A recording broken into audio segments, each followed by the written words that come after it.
Jennian culture, our nation, our team. Partnering with people who share your values is important. To achieve gold medals, you've got to put the hard yards in. The Jennian team share that pursuit of excellence, giving their best every day. And they get the results. Well done on 40 years, Jennian. Thanks for being the team behind the NZ team.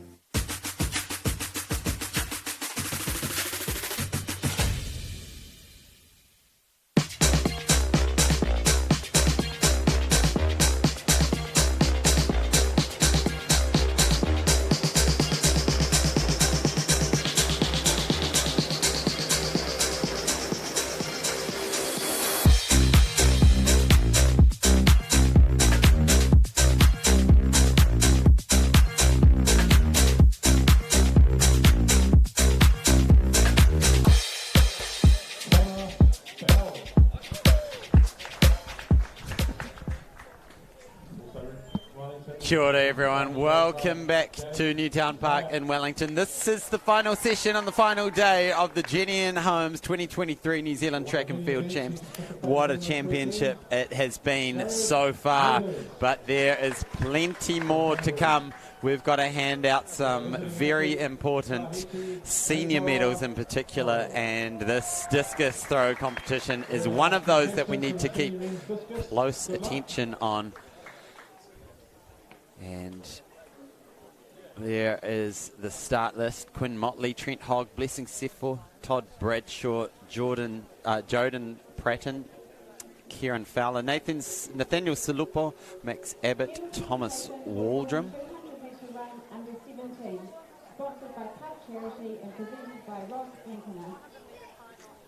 And I can tell you that Connor Bell is in that start list as well.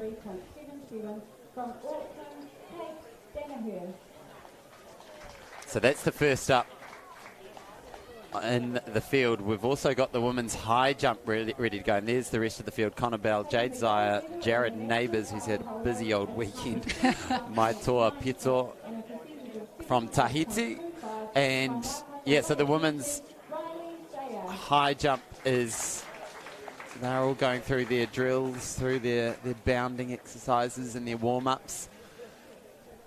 So that is going on at the same end of the ground as the men's discus. So all the action at the western end of Newtown Park before we kick into all these finals that are lining up on the track. And we've got some action coming your way with the 400 finals first up. They'll be kicking off from 1:15, and then we get into a bunch of 1500 para finals. Then it's the 200 finals, and we finish the individual events on the track with the senior men's, senior women's 1500 before we finish with the big one, the 4x4s, under 20 and senior relays. So that's to come in the track.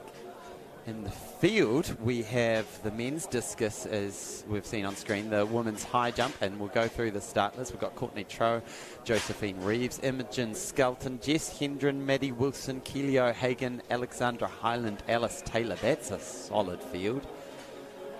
And some juniors stepping up to take part with the girls as well. As we see the first of our athlete in the discus come out, that's Trent Hogg from Southland. We've also got the men's pole vault getting warmed up down the other end. The women's triple jump will start at 1:30, as does the women's hammer throw. So there is a lot of action that we need to keep tabs on in the field. All of 6 senior medals in the field to hand out, and then all those finals on the track as well. So what we're saying is settle in for an afternoon of track and field in the final stages of the 2023 National Championships, as we see another medal presentation from our para-athletes this morning. Here's Blessing set for round one.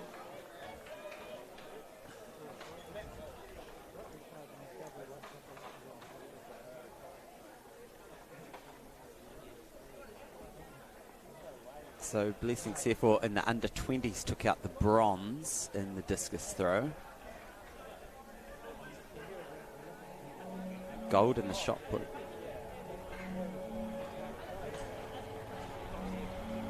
And Todd Bradshaw. So when we talk about rankings in the men's discus, it's clearly Connor Bell who has the national record. He set that record twice, most recently in Melbourne. Well, it was out at Geelong the night before the Murray Plant meet. 66-23, winning that event. Second time he's broken the record this year. And after some injury issues last year, he's really on form now, and he started to bring that form that took him to the Youth Olympic gold as a junior, now into the senior ranks with the 2 kg implement in his hand. Kieran Fowler is the second ranked Kiwi with a 52.03 PB this year, and the only other athlete to break 50 this year is Nathaniel Solupo.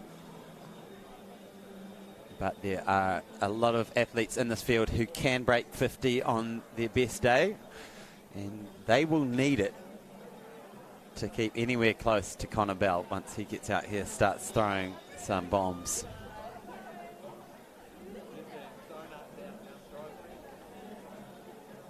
Yeah, Connor Bell under the tutelage of Mike Schofield, throwing coach.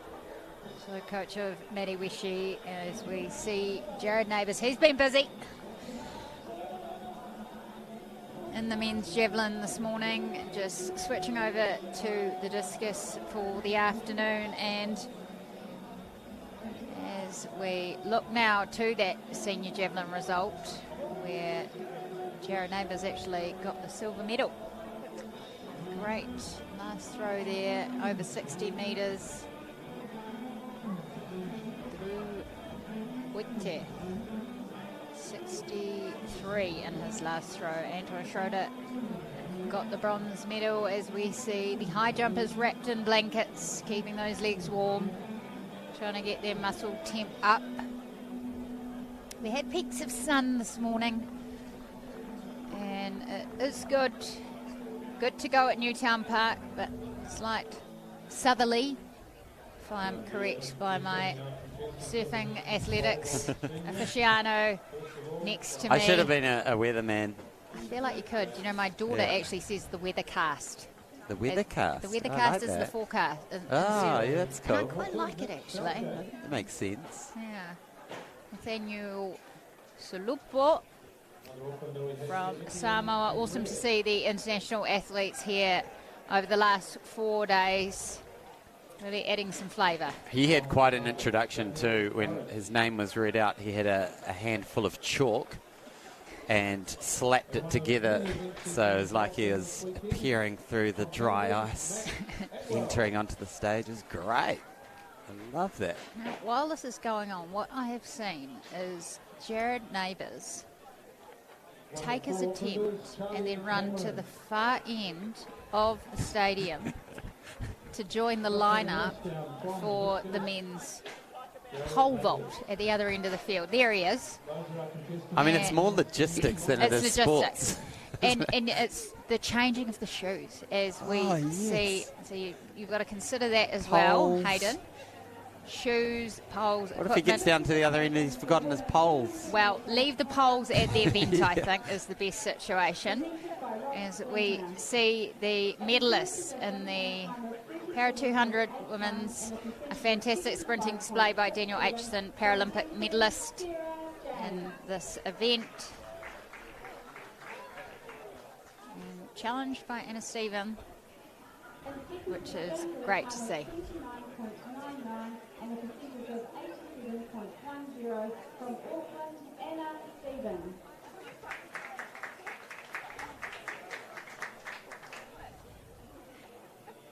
And taking the gold medal in our national title holder in a time of 29.4. Here she is, coached by Alan McDonald, supported by a range of high performance staff, including George Wardell, strength and conditioner. we are in the early stages of the senior men's discus. Promises to be an exciting event as we await Connor Bell. Can kind of give you a gauge of the weather by what people are wearing. And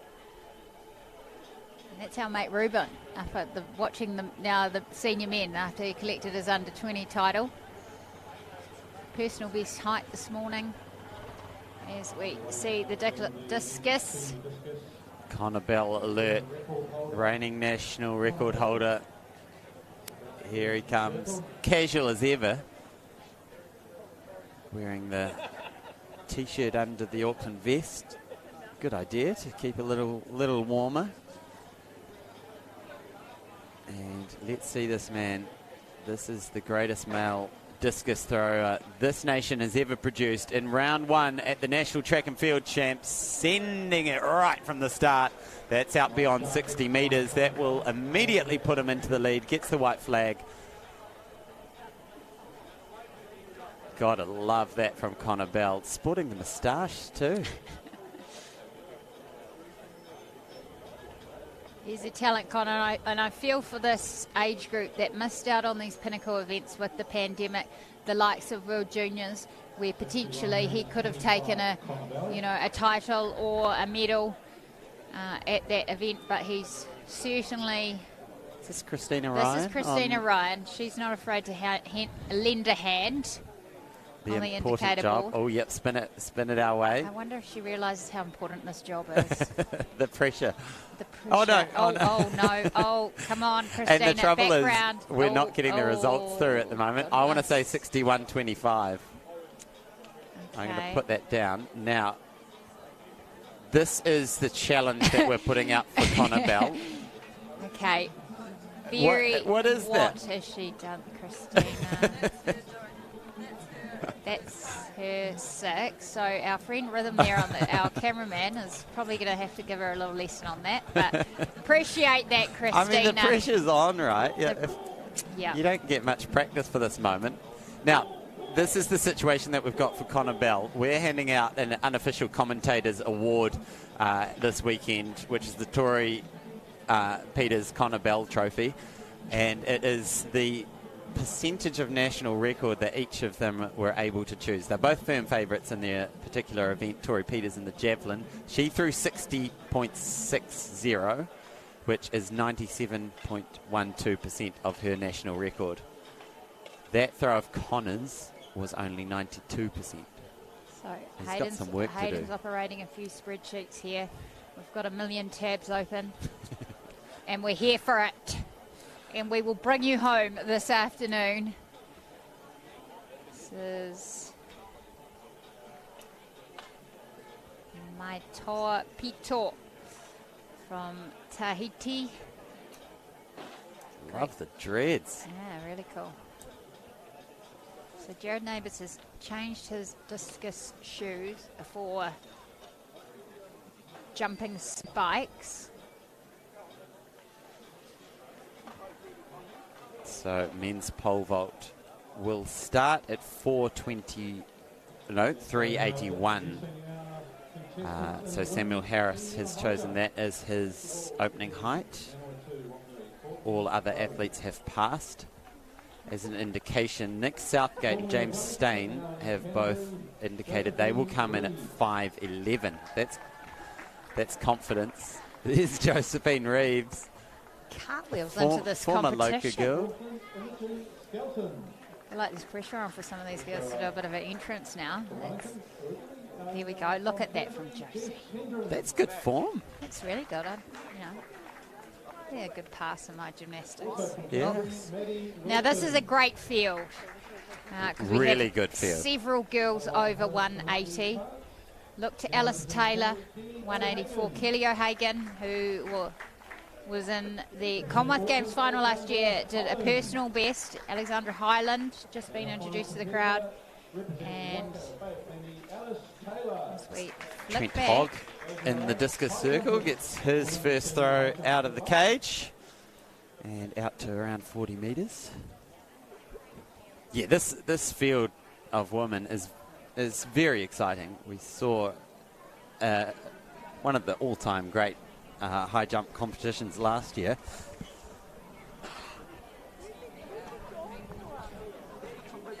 $188 for Keeley last year to qualify.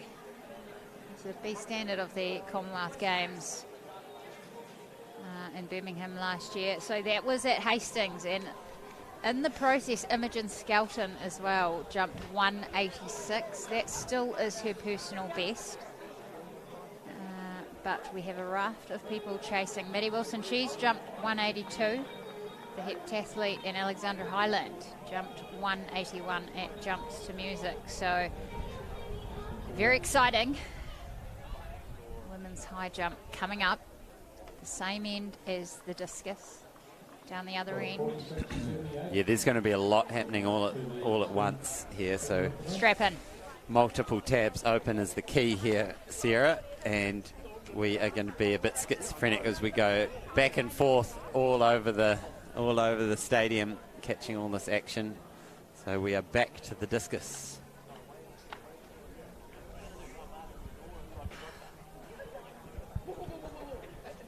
This is Todd Bradshaw. And I had a very unique request come to me just now. What did those young chaps A young want man from you? came to me with his T-shirt full of rice. He said, would you like 20,000 pieces of rice, or would you like me to double it and give it to someone else? And I said, I'd double it and pass it on to someone else. It was a very strange request, but, you know. I'd like to get a bit of context there, actually, from that young man. There must be a backstory. Wild. That's an interesting one, and Joden Pratton. fill us in more if anyone's out there. It sounds like some sort of YouTube, TikTok thing. Yeah. Dr. Google's But happening. some lucky person is going to get a lot of rice, and they're going to be very happy about But that. will the 40,000 grains of rice then get doubled to 80?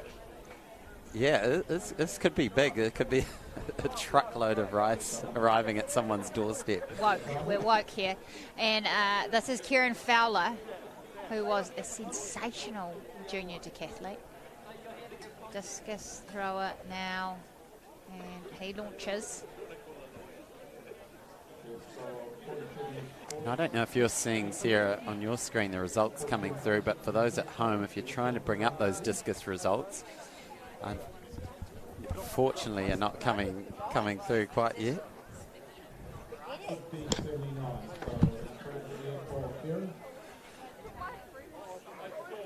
So we have high jump, senior women's high jump, senior men's discus, senior men's pole vault.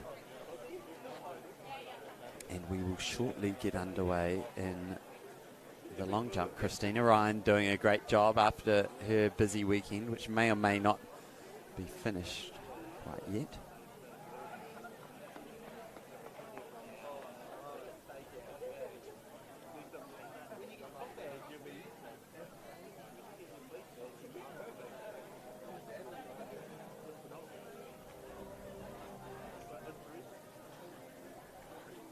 Nathaniel Sulupo, round 2. Oh, that had some good flight out towards the 50-metre mark. Probably it's going to start with a 4, that number.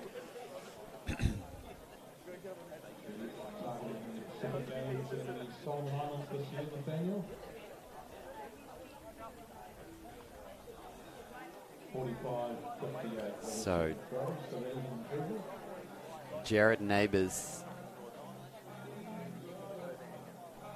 we believe the bar is at 361, but it's at 3 metres, sorry. And he's over. Success, or is that I think that's the clock actually, so we'll get an update on the 381. Okay, there we go. So unfortunately our live results system is not working at the moment. We're not getting anything through our system, but we'll try and keep tabs on all the action.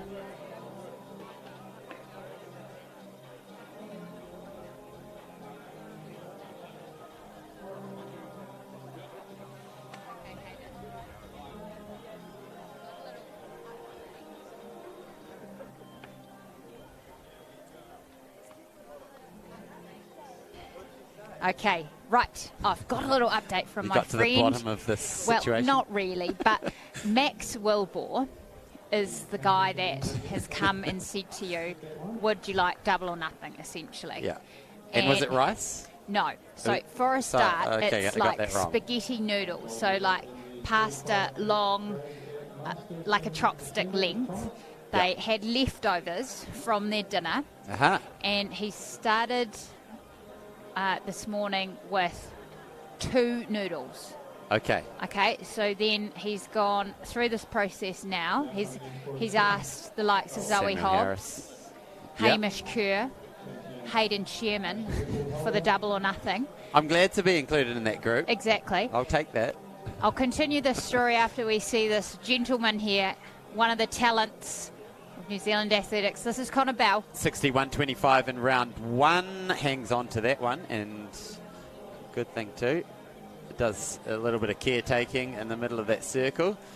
And we'll have a second attempt for Connor Bell. Spinning this time, Newtown Park, sending it again beyond 60 metres. The crowd recognise how far that is. Connor continues to just barrage that 60 to 70 metre zone. Can he inch closer to Tory Peters in this prestigious percentage of New Zealand record competition?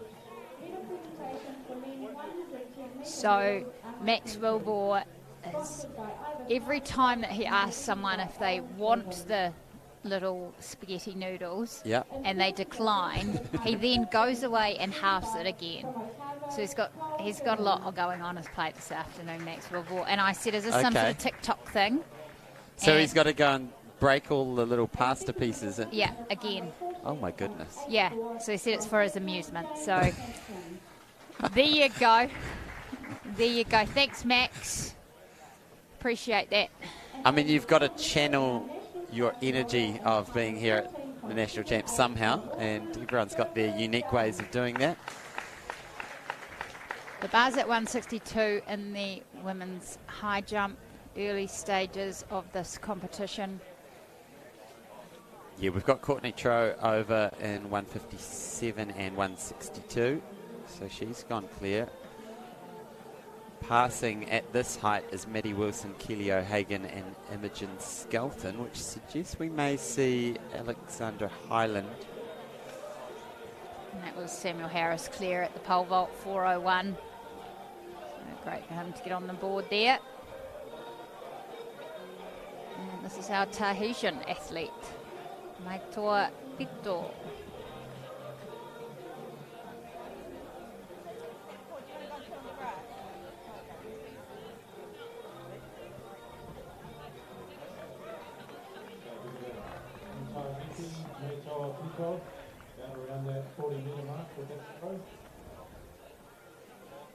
Josie Reeves into the competition at the women's high jump.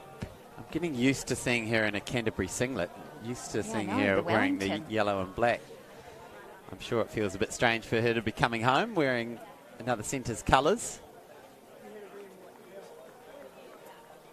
And back to this pole vault competition, where we've got Jared Neighbours and Samuel Harris both clear at 381, and the bar has gone up to 401. You can just see that to the right of your screen on the black and yellow board. So it'll still be just Jared Neighbours and Samuel Harris going for 401. And there we had Quinn Motley giving that a good yell, sending it eastward towards the zoo. And here is Alexandra Highland. Let's see what she's got in these early stages. Well, she's got a lot. You would suspect there's a lot more in those legs. Yeah, great to see her. PB at the jumps to music. Wonderful competition in Hawera, held in January as go back to the pole vault. We're just clipping it with his feet on the way up. In second position with a time time of 14.88 from Manawatu Ronganui, Maggie Jones. Trent Togg from Southland, out towards 40 metres. So the women's high jump this year has been quite intriguing. When we're looking at the classics this year, we started off with 2 wins from Imogen Skelton at Jumps to Music and Cooks. Then Alice Taylor took the Capital Classic here. And then Maya Diega took out the Pirate Classic. And then Maddie Wilson the ITM. So it's been shared around, hasn't it? Yes, it has. It's and anyone's game. The notable omission from the top of the podium in all those events is Keely O'Hagan, our Commonwealth Games representative, who, after such a fantastic personal best in those Commonwealth Games, do we say just hasn't quite got back to that form? I mean, she's been up into 180 as her best. 180 exactly. So, what's your thoughts on Keely O'Hagan? Yeah, just struggled to really bounce back from that big year, and that can sometimes happen. But over she goes at 167. Yeah, I mean, once you've had a big high of international competition, it must be hard to then go back and reset. Like, right, I've got to be ready in a few months to jump domestically again. Did you find that when you would compete internationally and then come home for a New Zealand summer? I think because I had a lot of different events, I could, be on in one and not so good on the others. But that's what you need to do if you want to be on that stage. You need to show up and have some periodisation through your competition program, but if you want to be on that stage time and time again, you need to deliver. That's the crux of it, and I know that Keely won't be happy with her not to be at the level she would like to be at, but hopefully she can have a good showing today. This is this time last year she had that great battle with Imogen Skelton, and final attempt hit that big PB and surged into first place and got the B standard for Com Games. Yeah, it was an exciting morning, wasn't it? I actually had to sneak away to the Cricket World Cup opening game. Yeah, that's right. That night, and I came back in, and I was getting these messages on the way from the airport back in the Hawke's Bay. Keely and Imogen Skelton. Imogen are going off, like willing the car faster. But it was an exciting time, that's for sure. And let's hope this apron delivers. We've seen a 2-metre jump here from Elena Patterson a few years ago. So the start list for the 400 under-20 men's final. We've got Jacob Kilmeister, Seb Skelton, James Ford, Finn O'Sullivan, Thomas Cowan, Jacob Douglas, John Motis and Miller McElroy.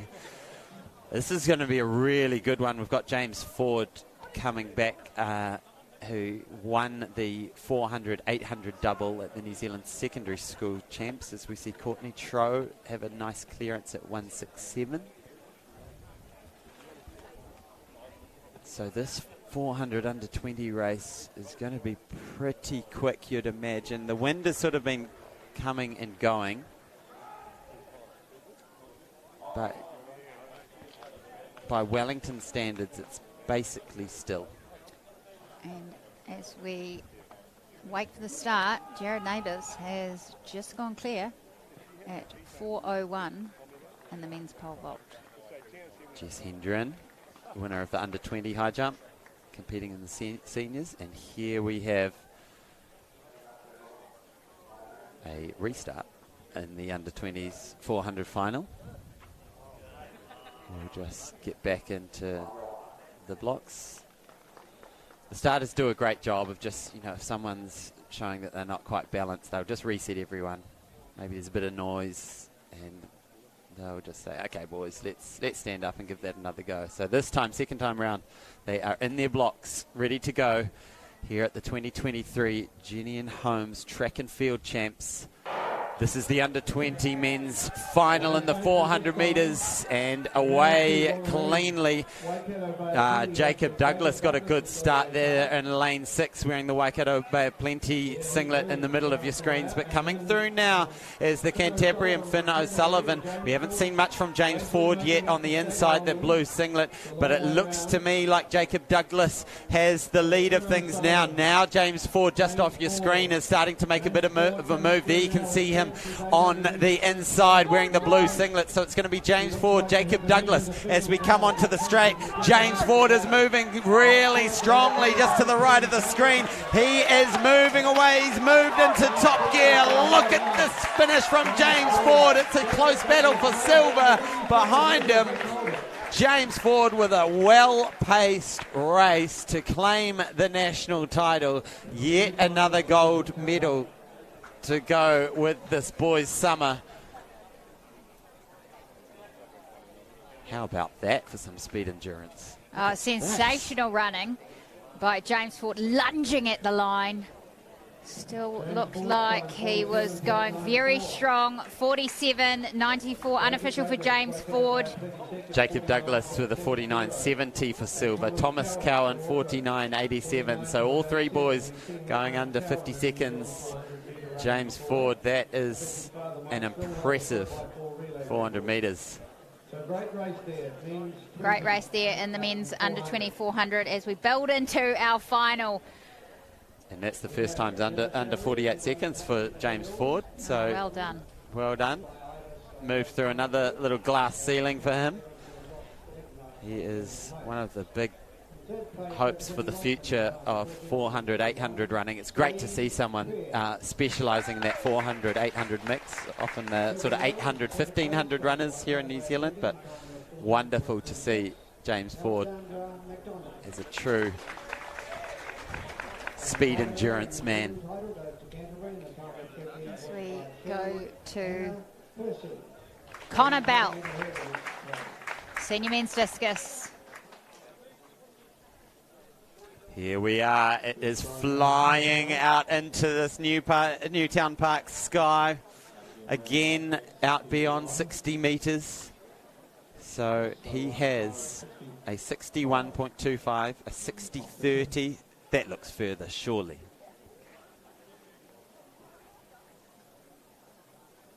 Doesn't look totally happy with that. But as we get the measurement. 61.33. Thank you, Christina Ryan. And here is a replay of Josephine Reeves with the bar at 172. And over she goes. Little fist pump. Former winner of this event, which she did as a junior. Here's Imogen Skelton, who we talked about last year, breakthrough year, 186 at this competition. Let's see her opening height, 172, comes in, easy work. Yes. Now I mentioned Josephine Reeves was a former winner. She's a former 3-time winner of this event. That caught me by surprise. So 2019, 2020, 2021. She took out the senior title. And also picked up a bunch of junior medals along the way. Under 20, 400 metres will be as before. It'll be a timed final. As Jade Zaya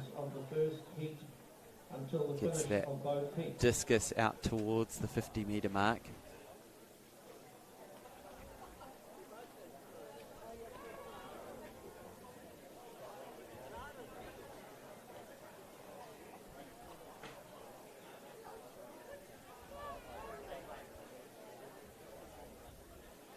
So we are coming to the end of round 3, so the crucial moment in midway in this discus competition.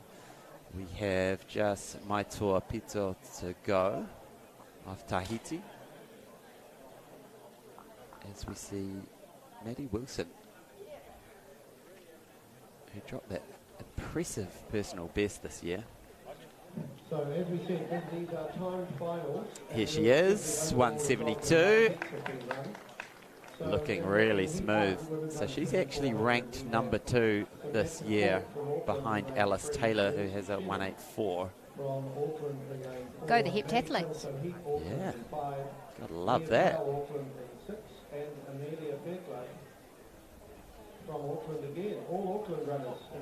Charlie Cameron on the runway at the senior men's pole vault. The bar is 4:21. First attempt.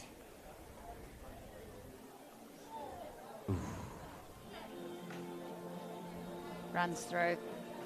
Needs to run back, but still gives the double thumbs. And we had Keely O'Hagan have her first miss at 172, opening at 172. Now that, against this opposition, you want as few X's on your scorecard as humanly possible. So to start off with an X, we'll just put that extra little bit of pressure on as we see Alexandra Highland going through her warm-up processes. Now, next up on in the track is the under-20s women's 400-metre final, where we've got Samantha Cork, Lucy Sheenan, Maddie Kelso, Mia Powell, Emily Fairclough. So just 5 athletes, but they're 5 quality athletes. Now, we have heard that there are 2 heats in this women's under-20 final. Okay, so we've timed final. Yeah, there will be a timed final. So they will not be announcing any times to the crowd, Hayden. Alice Taylor in the high jump, clean as you like. Nice. Beautiful. So just a reminder, 2 heats of this women's under-20 final. It will be on time. Yes. Jared Neighbours. Jared Neighbours, what a day he's having. Backwards and forwards throughout Newtown Park. Goes from the javelin, throws the discus, is running between the pole vault and the discus. I mean, this is great from him. So good. So, like we had yesterday afternoon, the field owning the spotlight here at Newtown Park at the early stages in the afternoon, as we get set for the first of our timed finals. So this will be the quicker of the 2 finals.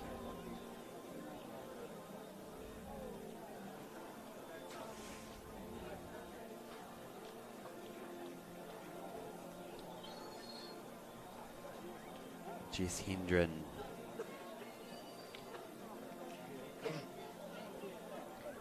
So Jess had to clear 170 to claim that under 20 title. The bar now is at 172, so that gives you an idea of how challenging it is getting at the sort of middle stages in this high jump competition. But we turn our eyes to the track, where we've got these 5 women lining up in the first of our timed finals in the under 2400. Look for Mia Powell, World Junior representative in 2022, and Carly ran 54.04 there. Talent for the future as we go to Keely O'Hagan. Second attempt, opening height. Oh yeah, Clear. This time. There we go. Made those adjustments and it worked. Really good to see.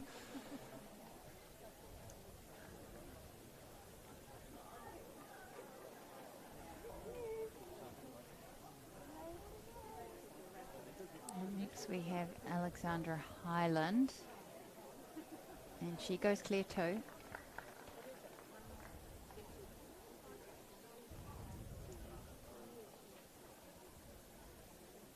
So Mia Powell, a raft of exciting 400-metre talent. As we talked yesterday about a potential 4x4 team, and we put her name in it, didn't we? Absolutely. Oh, and just pulling out of that one was Courtney Tro. So that was her 3rd attempt, I believe. So competition had done and dusted for Courtney. And we're away in final number 1 of the time finals in the under 2400 metres. These girls are up on their toes round the bend here at Newtown Park, and it's looking pretty even at this early stage, with Mia Powell, Maddie Kelso Heap kind of running pretty evenly, maybe Lucy Sheenan holding her stagger as well, Samantha Cork on the inside as well, but now Mia Powell starts to show her strength as they round the top bend. She starts to make that make up that stagger on Emily Fairclough. It will be Mia Powell into the lead as she comes into the home straight. Mia Powell starting to drive the arms. She's got Emily Fairclough for company just on the outside of her, but Mia Powell looking comfy, looking like she will cruise to the national title in 54 high. Impressive stuff. Now the second of our timed finals has had a look at that 54 high. Little secret handshake going on there. I like that. Tell you what, Auckland have got a 4x4 team. You would think so. You would think so.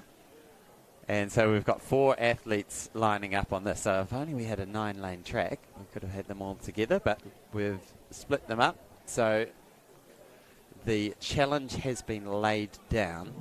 You'll need to run. Did you get the time on Mia's? It was high 54, wasn't it? It was high 54, we think. From what we saw unofficially. Let's have a look at this. She's so composed. If I could look that calm after running, yeah, we're going to say 54. And let's get that bronze medal, which was probably around 57 flat.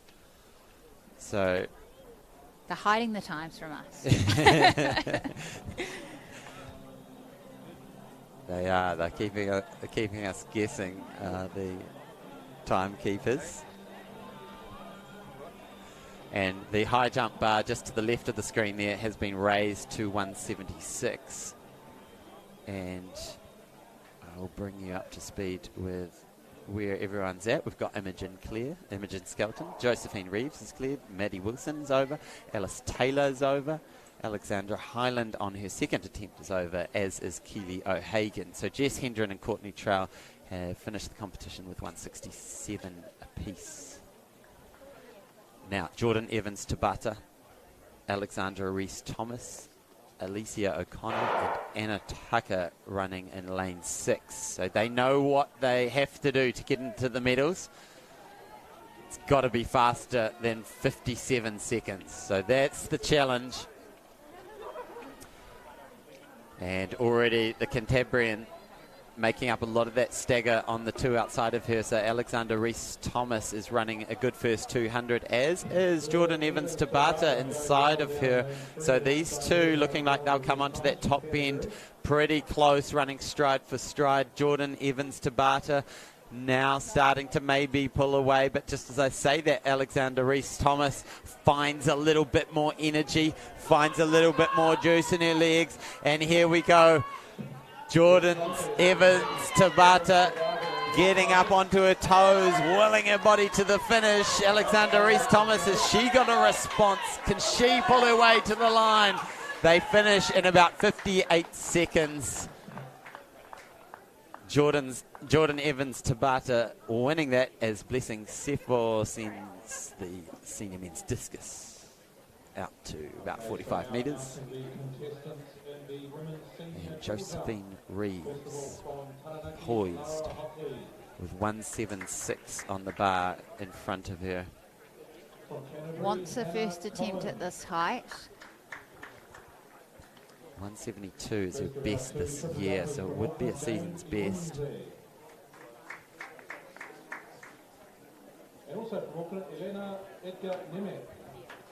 Not to be that time for Josie Reeves. She'll regroup.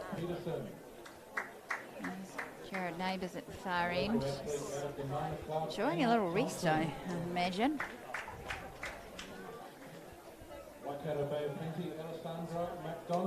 There's Nathaniel Solupo. Samoa comes into the discus circle. Round 4 there.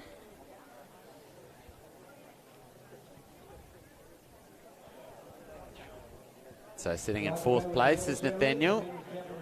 That looked like it might be pretty close to 50 metres, which is what he wants, because Jade Zire is just ahead of him in 48.16. Here's Skelton, 176. Ooh, Very good. Yeah. Got it. So Imogen and Keeley, we're at the Murray Plant meeting in Melbourne. Both jumped 180 there. 48.41 keeps him in 4th place. Oh no, moves him up to 3rd. That was round 4 that we saw on the board. So it moves Nathaniel up to 3rd, pushes Jade Zire down into 4th. And now the compiled results. Kieran Fowler is out to 50.79 as we see Max Atwell tearing down the runway and throwing himself over the bar successfully at 4:41. Likes that one, Jack. Out over that 50-metre mark.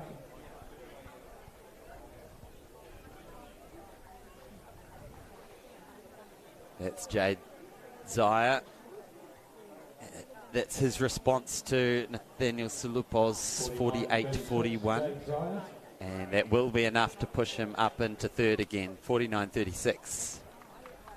So a bit of drama unfolding now in this discus. Some lead changes behind Connor Bell. We have some first aid help to the Connor Bell has improved to 61.33 in round 3.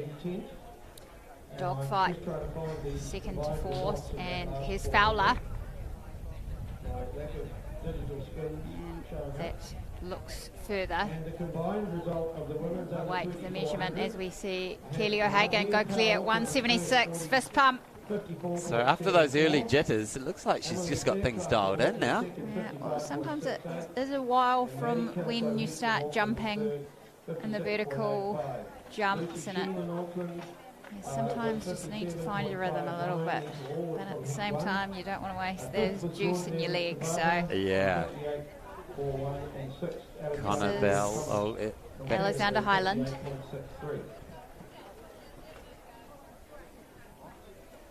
As we see Connor Bell just dusting his discus with chalk. He'll now make sure those shoes are nice and dry. As he goes into the discus circle. This is our national record holder. Huge talent. Connor Bell. Amazing speed through the circle. now that one just looked to me like it just hung up in the air, facing the wind rather than sort of slicing through it. No improvement out of his. He looks at his hands and says, it's probably the chalk. Get me some different chalk. Different chalk. Here's Josephine Reeves. She's got one miss at 176. She's had a clean score sheet up until this point with 3 first-time clearances at the previous heights. She's sitting in 3rd equal place alongside Maddie Wilson and Alice Taylor.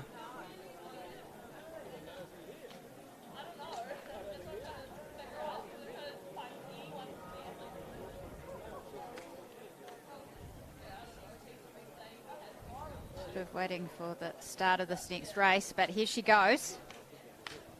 Oh, Yes. yes! All right, that is a season's best.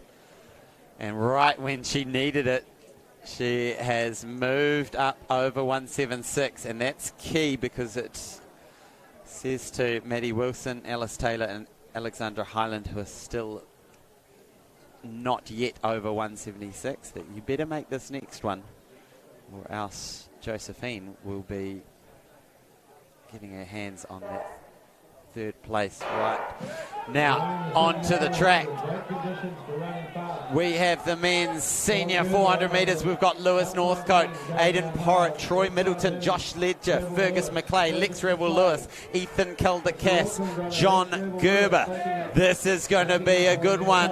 We've got a really strong field lined up with this one. John Gerber's made a big start out on the outside lanes, having to run a more gentler bend, so maybe is that going to make a little difference for a reigning champ? But inside of him, Lex Revel-Lewis is looking pretty good as we come off the bend. Lex Revel-Lewis, he's in the lead. Now what has this young boy got? Lex Revel-Lewis, can he hang on? Everyone's coming for him though. Lex Revel-Lewis willing the body to the finish. What a blanket finish.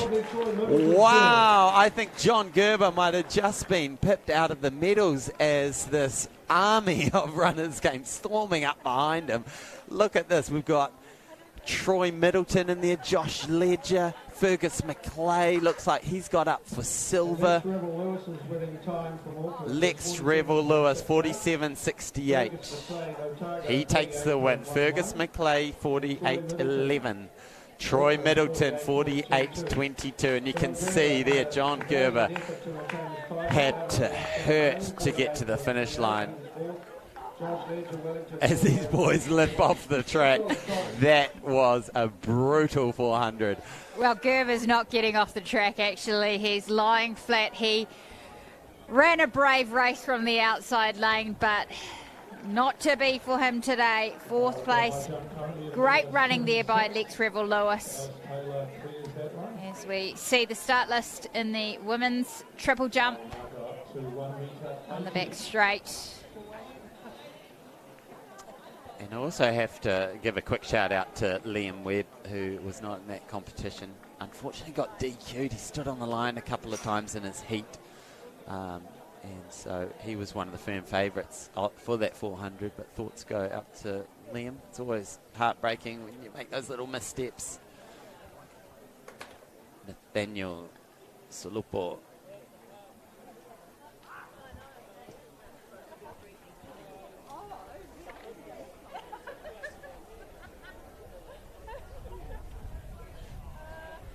So next up is one of the highly anticipated 400 metre finals. Yes, that's right, Hayden. I'm looking forward to this one, featuring Rosie Elliott, our national 200 metre champion. Sensational season that Rosie has had to date. She ran 52.14 at the Cook's Classic in Whanganui. Backed that up a few weeks later with the 200 against Georgia Hulls. She will not run the 200, but we will see her in action here. We look forward to the challenge of Portia Bing, our national 400 metre hurdles champion. But Rosie is the one to watch. Just bear in mind Kim Robinson's national record set in 1980. Do we know what that is? The resident record, isn't it? It's the resident and the national record. So 51.60, one of the long-standing ones. It needs to go. Will it be today? Now it's business time here in the high jump, because we're into the 180s.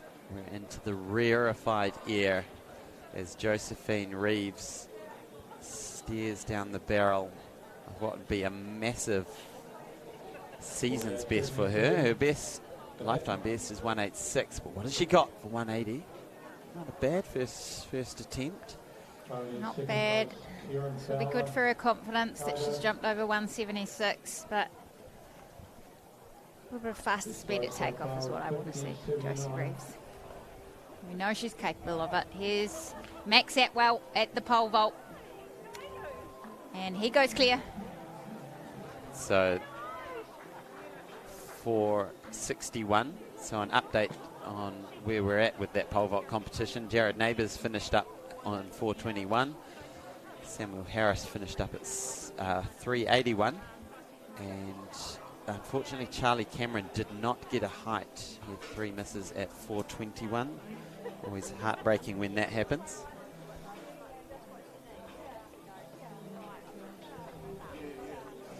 Here's Imogen Skelton preparing to take her next jump at 180. Very critical, the first attempts. when the bar gets to this stage in the competition. Could be the defining jump between the medals, as we see Imogen Skelton. Probably one of the most anticipated events of the whole program. That's the senior women's 400. So Jared Neighbours has found his way back over to the shot put.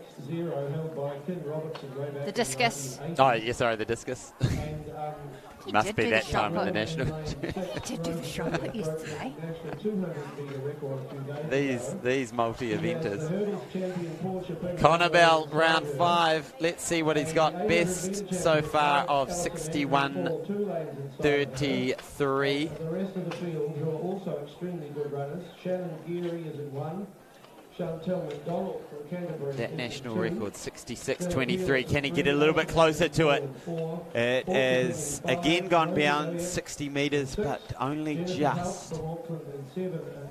So he's holding a commanding lead. I think the win is in the bag.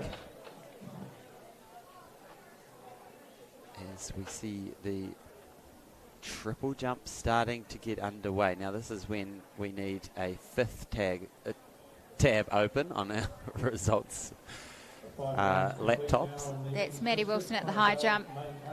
First miss 180, so I don't think anyone has cleared this height yet at the women's high jump. Start list for the senior women's 400 metres. Shannon Geary in lane 1, Chantel McDonald, Stella Peerless coming back from the 800. Alison Andrews-Paul coming back from her win in the 800. Portia Bing coming back from her 400 hurdles. And Rosie Elliott after the silver medal in the 100 metres. Jennifer Hauke after her solid 800 metre silver medal. Emma Osborne in lane 4. So we've got the purebred sprinters up against some middle distance athletes who will fancy their chances to run sort of mid-50s and keep as close to Rosie and Portia as they possibly can. So we see Keeley getting a miss at 180. So now we're starting to see, like you say, Sarah, those misses become a bit more regular.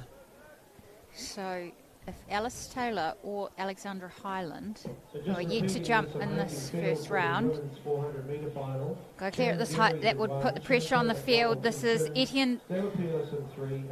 Brakes on. You can see that clock there. He's got plenty of time to get back and give it another go. Will be his 3rd attempt. He has a little look at the clock. Says, oh, I can take the time. No rush. No rush. Hyland. So it just leaves Alice Taylor to have the opportunity to go over 180 in the first attempts. And Alexandra Hyland is in 6th place, whereas there's 3 competitors on 3rd equal, and then first is Imogen Skelton, Keely O'Hagan in 2nd.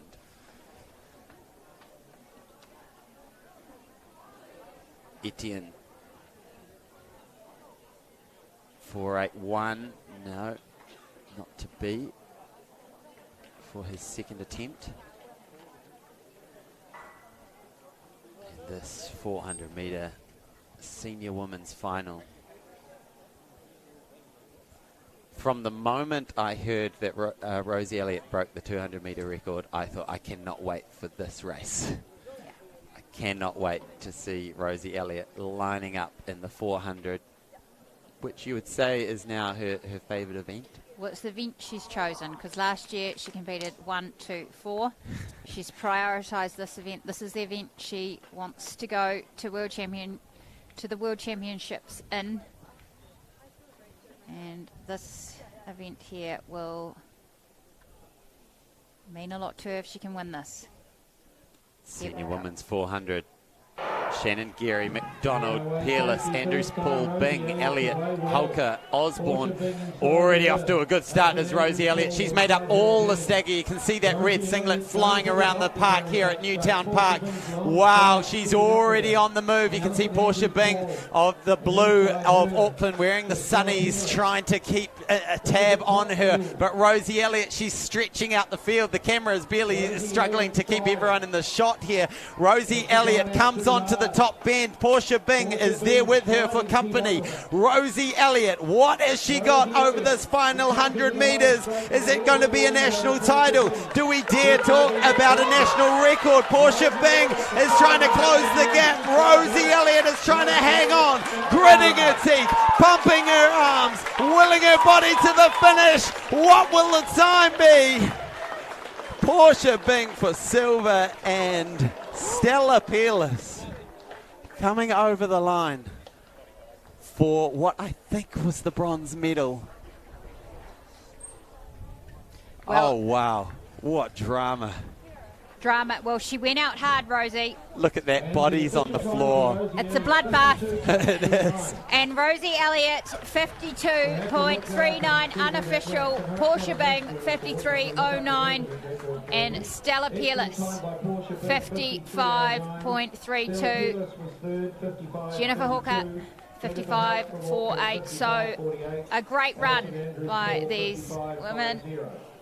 Alison Andrews, Paul, 55.50. Shannon Geary, 57.32.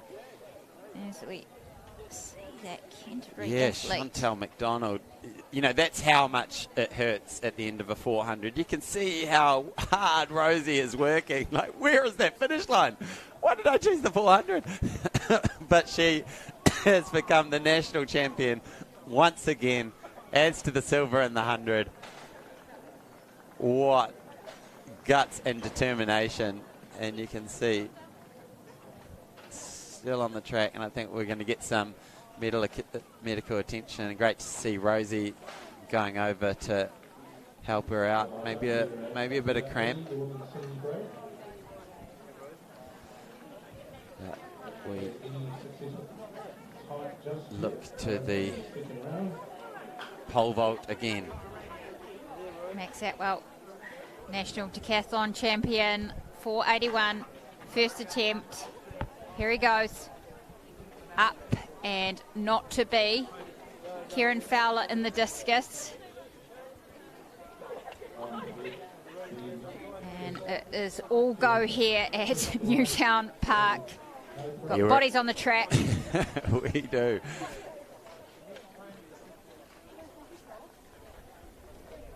Tell how hard that race was. As we see Connor Bell enter the discus circle for his sixth round. 63.33 in the third round, which is his best today. Can he do better than that? As we see Wilson. Maddie Wilson's over. Take control of this high jump competition. Now also taking control of the competition, as we thought he would. Connor Bell, he's out in the lead with a 61.33. This is round 6. We have Kieran Fowler. He's confirmed as the silver medalist. But it is Connor Bell, our reigning New Zealand record holder, will become the senior men's champion. There he is.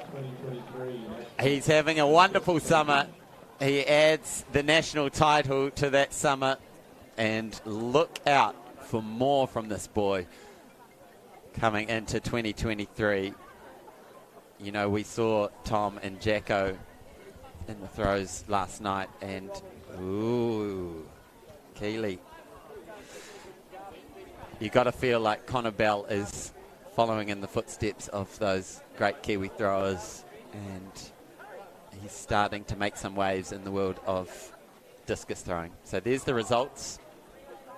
Connor Bell, your champion. Now I can confirm Tori Peters takes out the percentage of your own national record competition with a 97% compared to Connor's 92.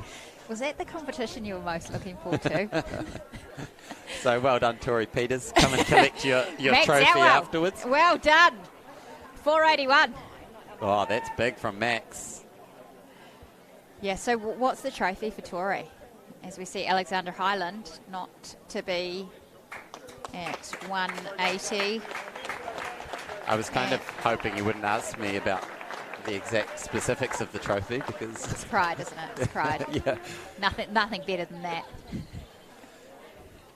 Now, this high jump competition, only one competitor has gone over that we can see, and that is Maddie Wilson at 180. We have a raft of people, a raft of women who will take their third attempt shortly, but Alice Taylor has one more jump in this round. You'll see her to the right of your screen. I think Here she this goes. is her second round. This is her Right, second, yeah. yes, and not to be. To be, so this makes it very interesting. Maddie Wilson, the heptathlete, is out leading this competition. Now down at the pole vault, Max Atwell, talking about multi-eventers, posted a PB with that 481, improved his personal best of 480 out to 481. So that'll put some pressure on the purebred pole vaulters. Good to see.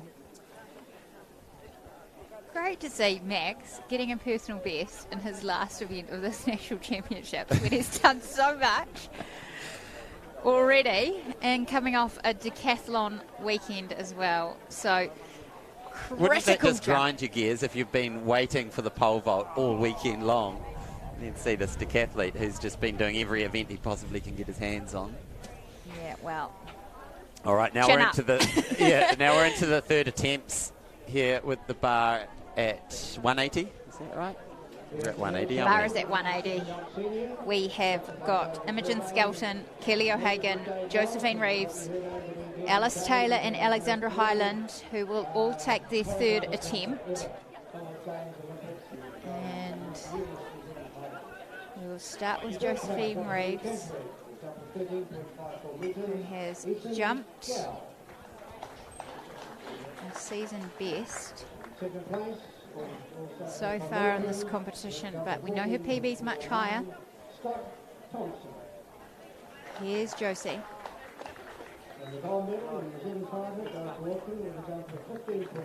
So she thanks the crowd for their support. 176 Max. is Max. Going for 491, I believe. And on Get your confirmation of screen, 496. So we're down to 15 centimetre increases now.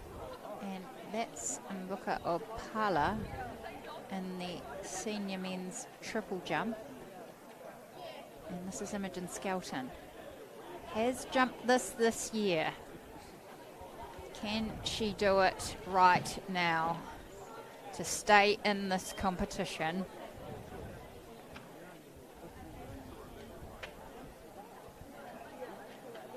Ooh. Oh! Just the feet. Just the feet needed to come up right at the end. Hit them with hit the bar with the lower leg.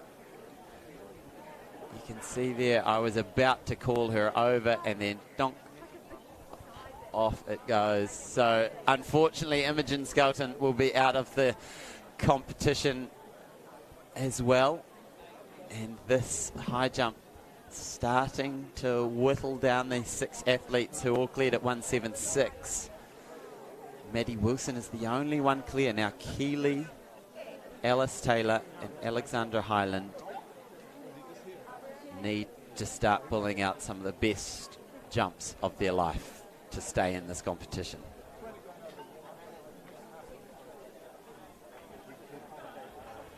Here's Anna Thompson at the triple jump. Oh, great through the phases there. Reigning champion, Gets the white flag. reigning 3-time champion. Let me just confirm that. Here's Keeley. Final attempt, backs out of it. She should have time to reset and give this another go, but you know the nerves are there. You know what this means. Last year, she was in a similar situation where she had to get a 3rd-time jump. So we go back to Max Atwell. Oh, that was a good attempt. Here she is, Keely O'Hagan. 3rd attempt. No. So our reigning champ is out. She thanks the crowd, but you can sense the frustration and disappointment there. Wasn't to be today. So she'll be back to the drawing board as we see our para 1500 metre athletes are away. So we now have Alexandra Highland and Alice Taylor to jump in this third attempt at 180. One of them clears it. They will put themselves into a medal position.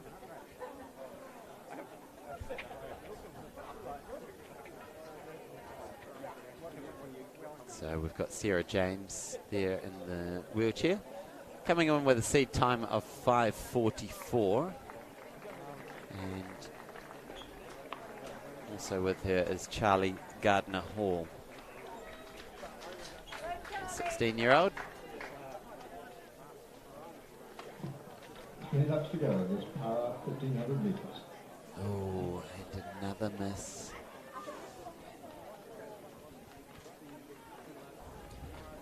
So one final attempt for Alice Taylor. She's sitting in fourth at the moment. If she gets this, she'll get the opportunity to stay in the competition.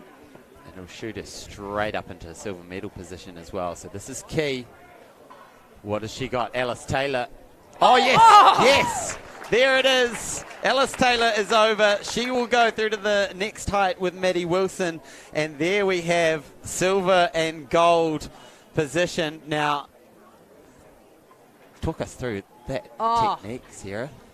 Beautiful. Well, what I liked is the courage to attack that bar. And Alice, great temperament and lots of height over that bar. So she stays away. She leans away as she comes around the bend, plants her right foot and drives that left knee very high and got game on, even though she's sitting in second right now. It will come down to this next height. And I know this warms your heart because the two heptathletes are through to the next round. So Imogen Skelton finishes in the bronze medal position, having a clean score sheet right up until that height of 180. So the early miss of Keely O'Hagan does become the decider between Keely and Imogen. As we click back to this 1500 metres, we've got Charlie Gardner-Hall.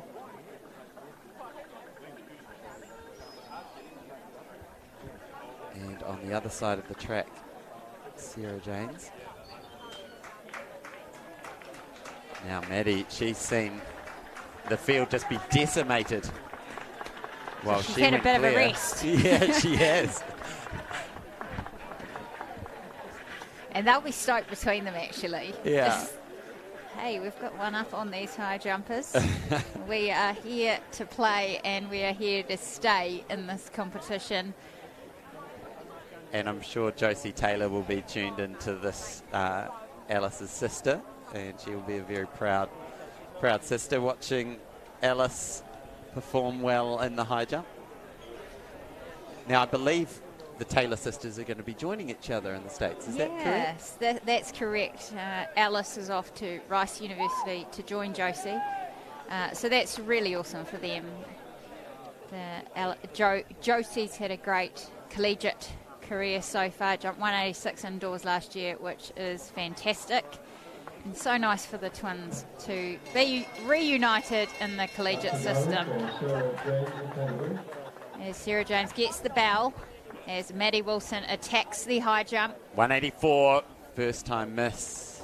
So great intent, just coming into the bar at the last minute. It's very hard, it's very tempting to think about going through as opposed to over, as we see James Stain here.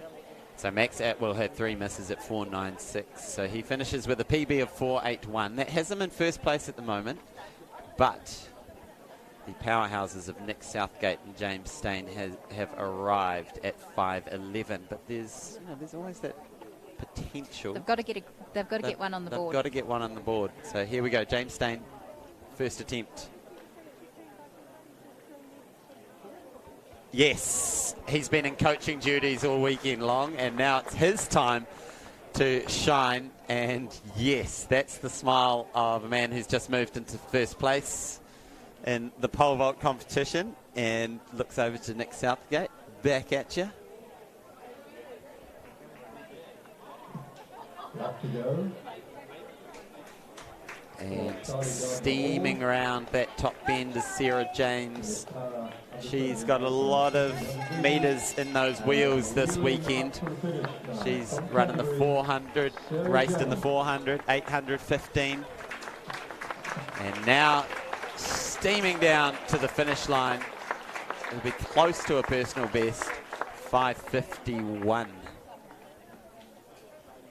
for Sarah James unofficially. Here we go, first attempt. So this will be an equal personal best for Alice Taylor. As we see Nick Southgate, first attempt at 5:11. Has he got it? Over. Hits it with his foot. So that puts the ball in the court of James Stain immediately and puts the pressure on Nick Southgate, who has spent the weekend watching all his teammates compete and thinking, what have I got on Sunday? What is this Wellington weather going to deliver? He needs to get one of the next two attempts over to not just stay in the competition, to get in the competition. And it looks like a change of poles potentially, so he's making some adjustments. Maybe he's having a look at James's poles, thinking, I think I'll use your one. It looked a bit more successful. So a vaulter can change. When you talk about changing poles, you're talking about potentially the length or the flex of the pole. So how strong you are is you're going to get a stiffer pole. Makes sense. And it's actually quite like hard to bend the pole. Like a tendon. Yep, yeah, exactly. Nice and strong, and ability to give you lots of spring back. Lots of impulse. And Maddie Wilson, she'll be looking for impulse. Over 184, can she do it? Better attempt. Here she is, Charlie Gardner Hall, coming in to finish another race this weekend. She's had a busy weekend.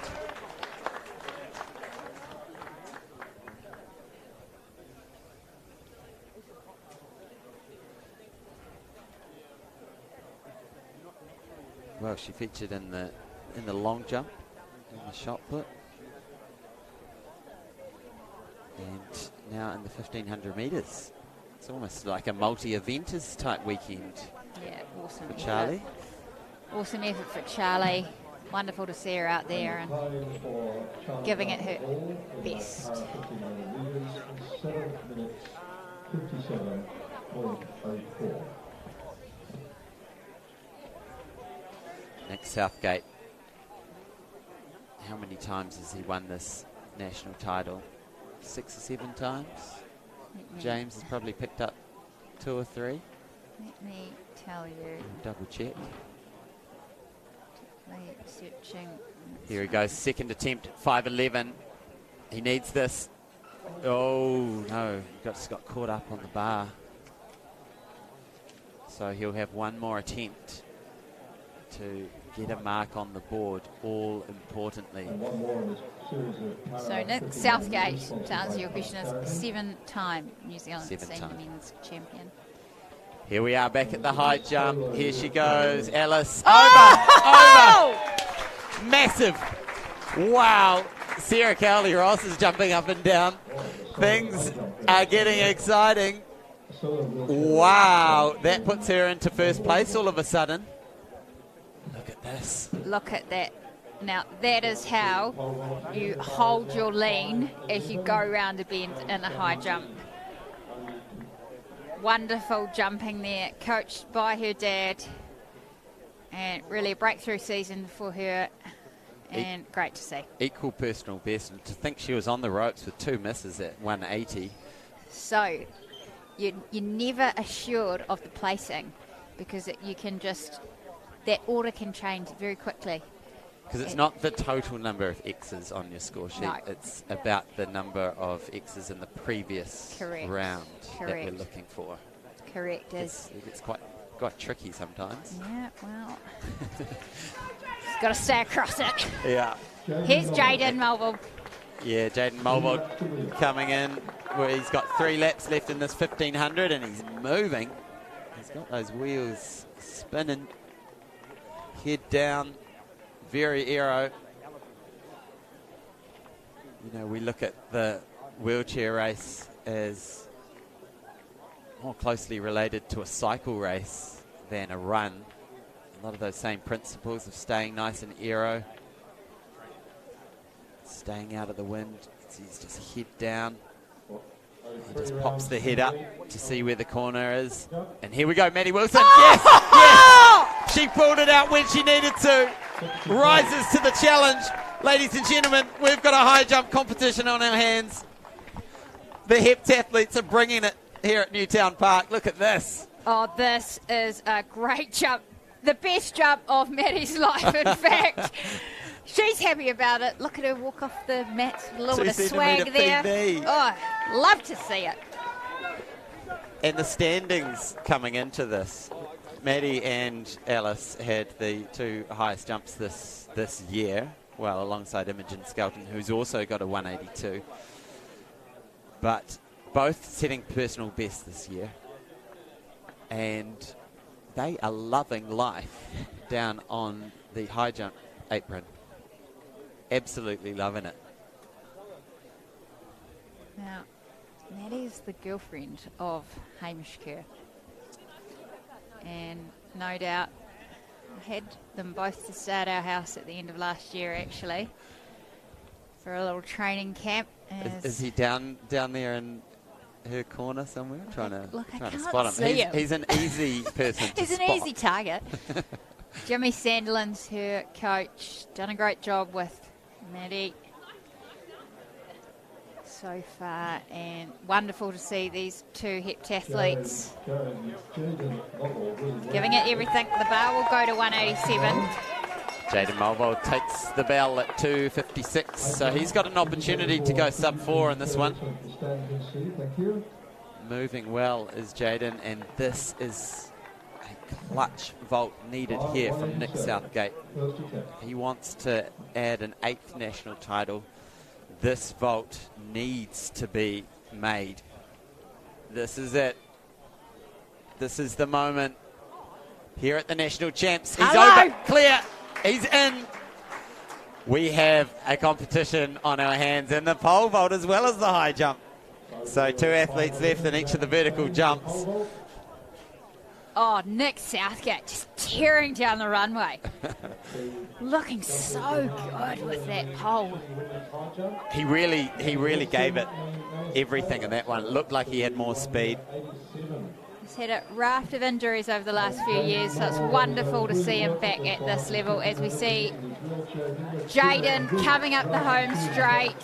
Fantastic weekend by this, quite frankly, inspirational young man. He's done 1 million Weet-Bix Kiwi Kids triathlons in his time, but now he's turning his attention to the track, and we love to see it. Okay, great clap from the crowd as he came through. Here's Maddie Wilson. The bar has gone up, and that is a miss first time round.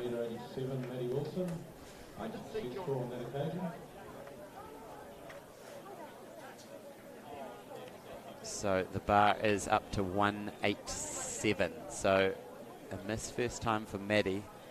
She's probably thinking, how am I still in the competition with the bar at 187? And I'm just sharing this lead with Alice Taylor, a fellow heptathlete. We're crushing it. We're out there crushing it. So you just got a little glimpse of her coach there, Jimmy Sandlands, who actually works for High Performance Sport New Zealand and performance technique analysis, what we probably know as biomechanics and strength and conditioning. So great to see him out there. He was with Hamish Kerr on his World Indoor Tour. And isn't it interesting, we've got this situation where like we had with the pole vault yesterday, the high jump going on at the other end. This time we've got the exact same situation as Lauren Bruce winds up in her warm-up for the hammer throw, so that's still to come. And she just threw casually out to 60 metres.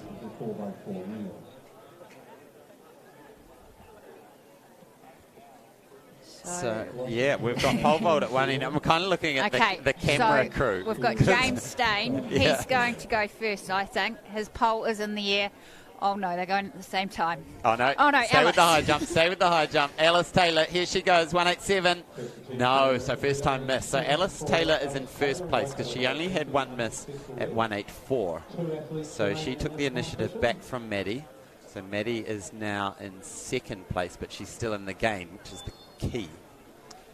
And we're in PB height for all these young ladies. Maddie Wilson's already posted a personal best, and Alice Taylor has equalled her best.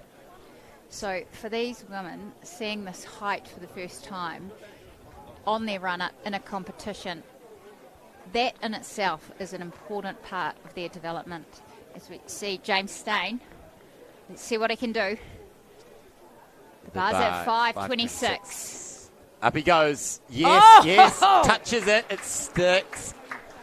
It sticks. He says, how did that stay on? It's all right. He looks at it and just makes sure, yep, it's still up there. Look at this. So he skimmed it on the way up, and I think, oh, it was pretty good. It's just a little touch. Maybe the singlet just touched it. That's why you always tuck your shirts and singlets. Yes. I've seen a lot of untucked singlets out of our jumpers. Especially the boys get a bit sloppy. Well, I've seen it from the girls too. I'm old school, mate. Tuck it in. Tuck if you're it going to in. wear a singlet of the hot vertical jumps, tuck it in. It's my little bugbear for the weekend, actually. All right, Nick Southgate. He's in the competition still. He has a silver medal in his grasp if he wants it, but I'm sure he'd much prefer the gold variety. But James Stain has the clean sheet at the moment, so if he can get a first clearance, first-time clearance, he will move to the front. Now Maddie Wilson will have another go at this one. There's the 400-metre boys. James Ford. Oh, matching haircuts as well. Great to see. Nick Southgate, first attempt here. If he gets this, he moves into first. No. And then with those two misses, we will introduce you to the next race on the track, which is the men's 200 metres under 20.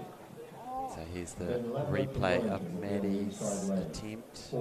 Not to be. So Maddie's got two misses now. Alice has the one. And we have a 200 metre final coming up. This is the under 20s, the male under 20s, where we have Ben Lambert, Forbes Kennedy, Sebastian Ferro, Angus Liver, Asher Pettingill Brand, Tyrone Trigo, John Motis, Arian Wallinge. And Tyrone Trigo, can he add to his win in the 100 metres? He will have a fair amount of competition as the boys just go through their strides, go through their start practices. So these 200s, and we've got the senior women's hammer throw. It's all happening here at Newtown Park this afternoon. Danny Shepherd-Oates, Nora Quigley, Sky Singer, Nadia Kumarich, Tegan Ashley, Yorana Tafili, Embla Wick, Lauren Bruce, New Zealand record holder, reigning champion, Lexi Maples. Lined up.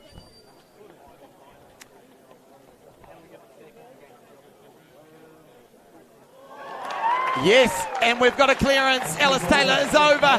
What a jump. It's a massive PB for Alice Taylor. Second attempt at 187. Let's have a look at this. Sarah, break it down. My goodness, Alice Taylor has just taken the family bragging rights off her sister Josie with that 187 clearance. Family PB. Family PB. Now, great courage, great intent from the get-go, and up and over 187. Brilliant. How good. Well, she was signed as a heptathlete by Rice University, but I'm thinking... Rice University, jump in that comment section. Let's see you in the YouTube comment section, because this girl is headed your way, and you're going to have two quality high jumpers over there, let alone all the other events that Alice can do. Exactly. Now, can Maddie respond? She's got one more attempt. As we'll try to catch this while we also keep an eye on the 200-metre start.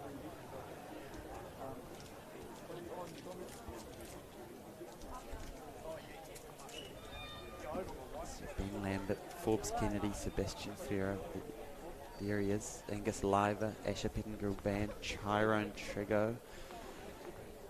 There's Tyrone, John Motis, and Arian Wallinge on the outside. As Nick Southgate comes up for another attempt at the pole vault, he misses.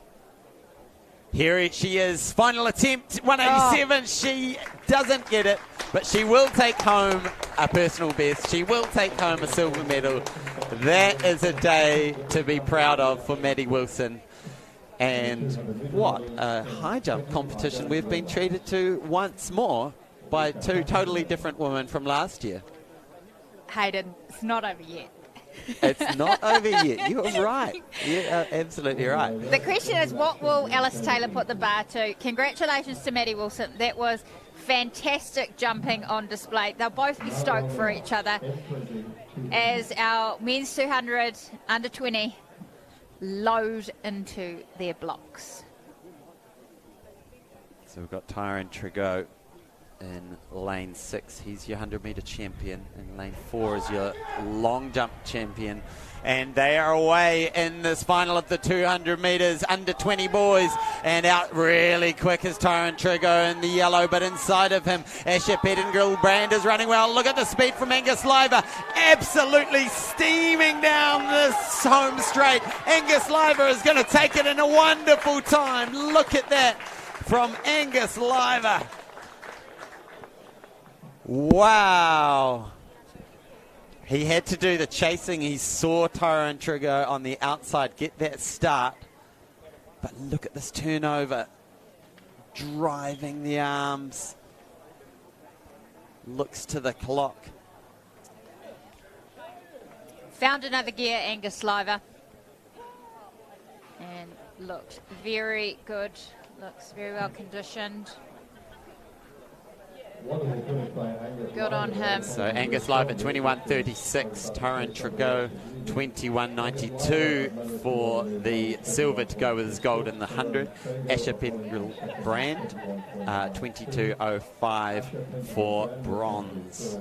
No, I think that's the PB for Angus Liver, which would be great to see. Great to add to that long jump gold medal. Apologies, I've actually got 21.31, so marginally off. Pretty close. And into a headwind, so great to see. So have we got an update from the high jump? Has Alice decided she wants to move up in the world? Well, I think she has. We've got the timing clock ticking down. We need our lovely volunteer there in the red to turn that board around so we could see that height. We believe it might be 189, but we'll confirm that as we look to the men's pole vault. Yeah, Nick Southgate. 189, thanks to our cameraman, or camera woman, Nick Southgate. 5.26. Has he got it? Can he stay in the competition? No. Now, was that his third attempt? It was his third attempt. That's it. So, one clearance at 5.11. That'll give him the silver medal. That will hand the gold to James Stain, who is not done yet because he hasn't missed with a 5.11 and a 5.26. There is James impatiently getting the pole out, ready to go again.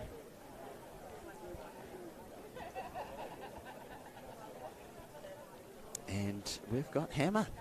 That's Lexi Maples.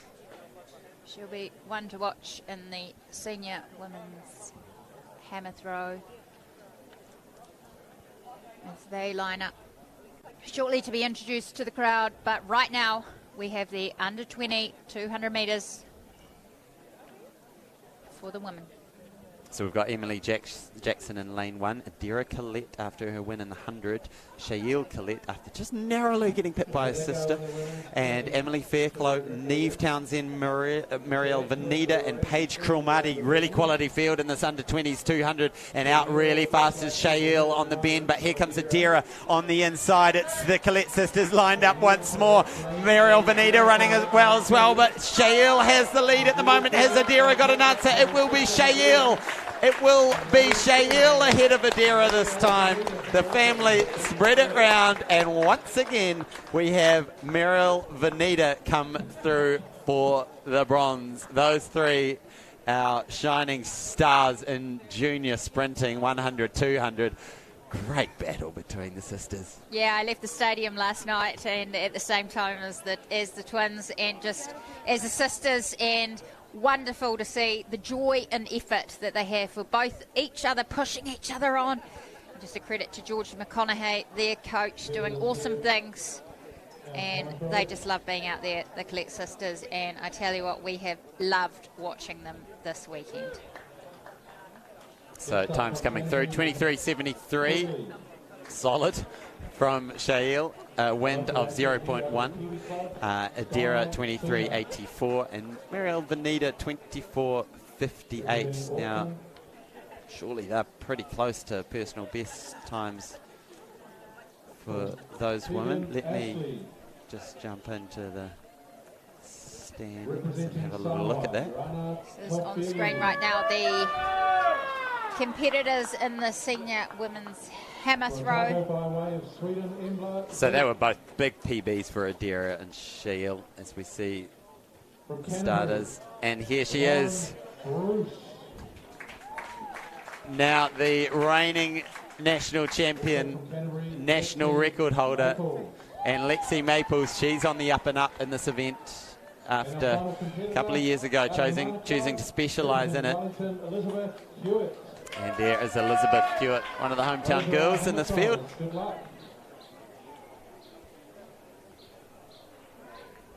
Alice prowling.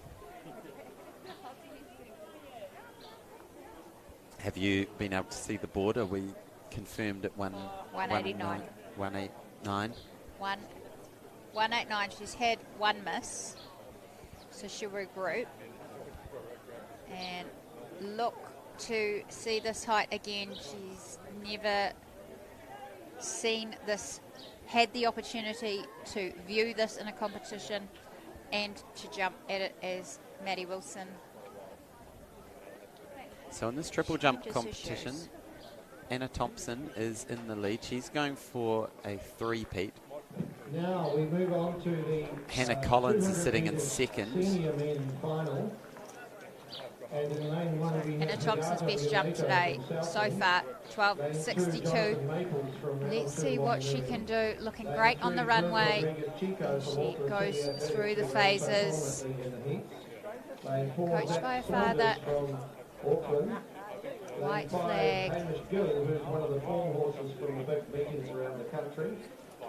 Right, 200 metres. Another big race lining up, ready to go. We've got Hayoto Yonito in lane 1, Jonathan Maples lane 2, Dhruv Rodriguez Chico in lane 3. He looked really good in the heat. Zach Saunders in lane 4, Hamish Gill lane 5, Tommy Tapuni lane 6, Cody Wilson in lane 7, and lane 8 is Jackson Rogers. Boy, this is going to be a good one. leading the standings this year is Hamish Gill with a 20.91, and then Rodrigo's Chico has a 20.96. But this is going to be close. All right, back to Alice. Attempt number 2. That was a good attempt. Better. For those high jumpers at home watching this, young athletes, you will see her leaning in away from the bar. This is critical. It's a mind. it's a real conundrum to think you're trying to stay away from the bar when you want to go over it. But Alice is doing that very well today. James Stain, poised and ready. He's got a clean score sheet so far. Cleared at 5.11 first attempt, cleared 5.26 at the first attempt. We believe it's at 5.41, but we'll need confirmation. And unsuccessful first attempt. Yeah, so it is at 5.41. Right, so this field is too close to call at this stage. Chico looked really good, but so did the likes of Saunders, Gill, Tapuni, Wilson. Wouldn't Cody Wilson love to win this? The senior men's 200 metres is away here at the 2023 Jennian Holmes Track and Field Champs.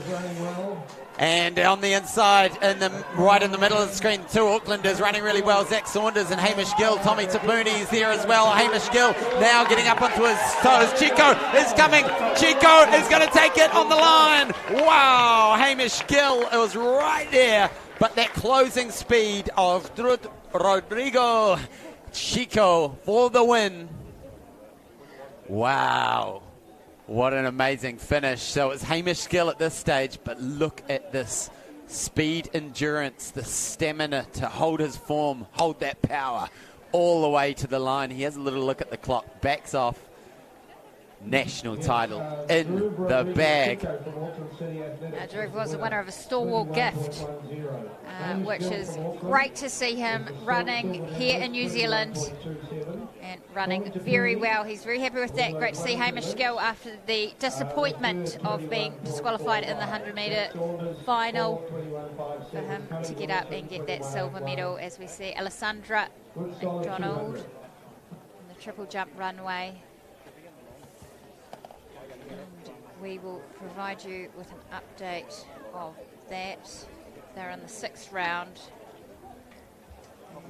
And Alessandra's best jump today is 11:33.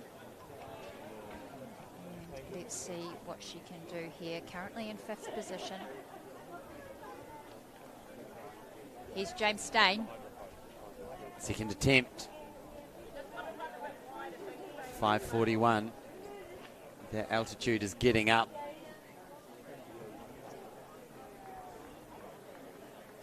Silver for Alessandra in the 100-metre hurdles earlier today, as we have on your screens. It's hard to believe this high jump competition is still going. Alice came in at 167 and she's still going. Now at 190, she's moved it up. That will be a 3rd miss, and that will be a lifetime best. Senior national champion in the high jump. What a special moment for this young lady who will be heading off to the States, and she'll be excited to join her sister next year at college at Rice University. Wow, what a special high jump competition. So Alice Taylor takes it out with that 187 clearance. Maddie Wilson, 184, and Imogen Skelton, 176 in 3rd place. On countback, she takes home the bronze. Huge year for Alice, and great to see her get that personal best today alongside Maddie Wilson. And certainly some talent in there in that women's high jump field as we go to our hammer throwers. Same end of the stadium is the high jump. Yorani to Billy. Georgia Hulls, of course, So also early goes stages, to corner. but Danny Shepherd-Oates currently has the lead with a 50.37. But of course, Lauren Bruce has yet to open up. Right, the senior women's 200. This was one of the highly anticipated events because we have Georgia Hulls in this, reigning champion, and just narrowly missed out on a national record in this event. Number 2 all-time behind Rosie Elliott.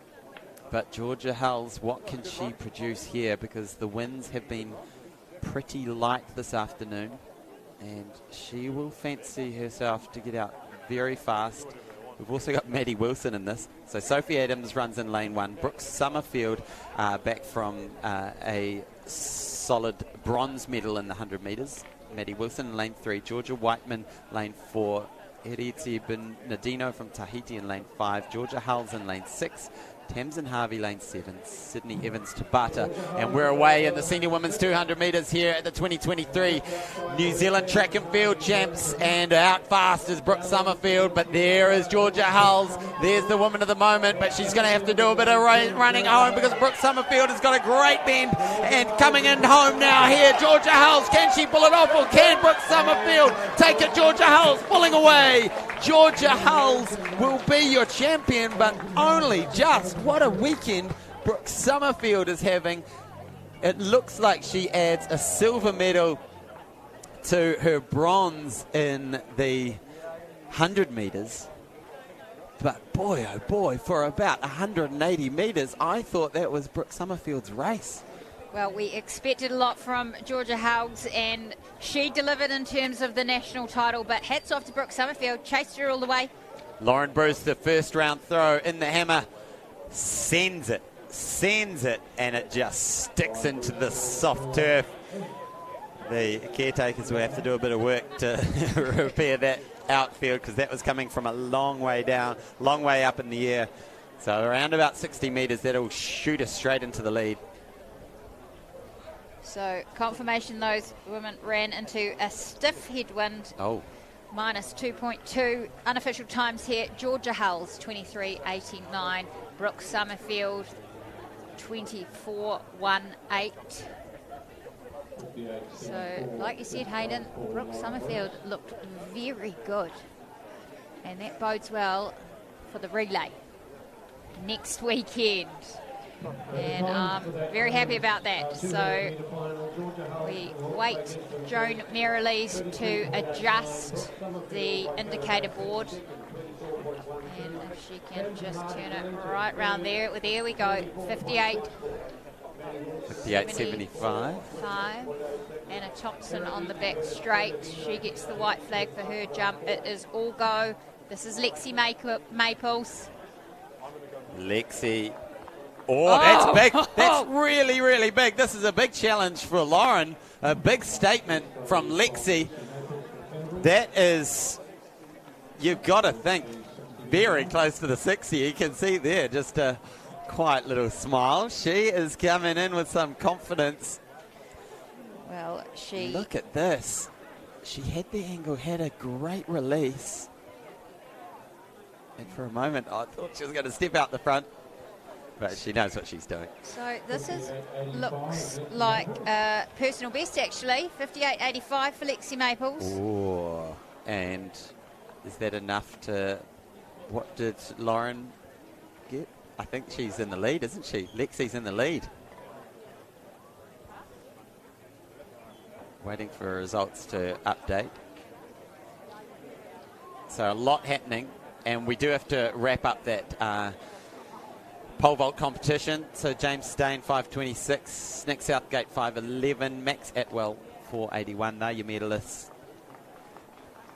And we'll also do a quick recap of the women's triple jump. Anna Thompson, three-peating, 12.62. Alessandra McDonald, 11.63. Hannah Collins, 11.51. They're your medalists. It was pretty close for that bronze medal as well, with Jane Awunze and Helena Dennison not too far behind. Only 8 centimetres separating 5th to 3rd. And I'm going to step out and let Cameron Avery come in, because shortly we will have the heats of the finals of the 1500s coming up. Or shall I stay in? And do you I think this is time for me to switch out, really.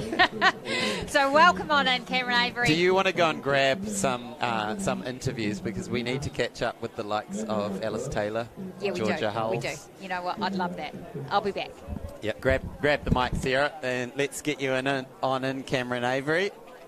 Cam Avery, our top performer at the recent World Cross Country Championship. Not running this weekend.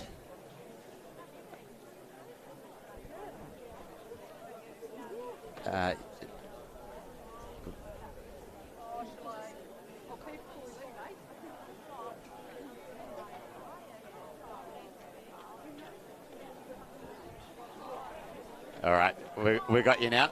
Okay, Cam Avery, welcome. Thank you very much, mate. It's good to be here.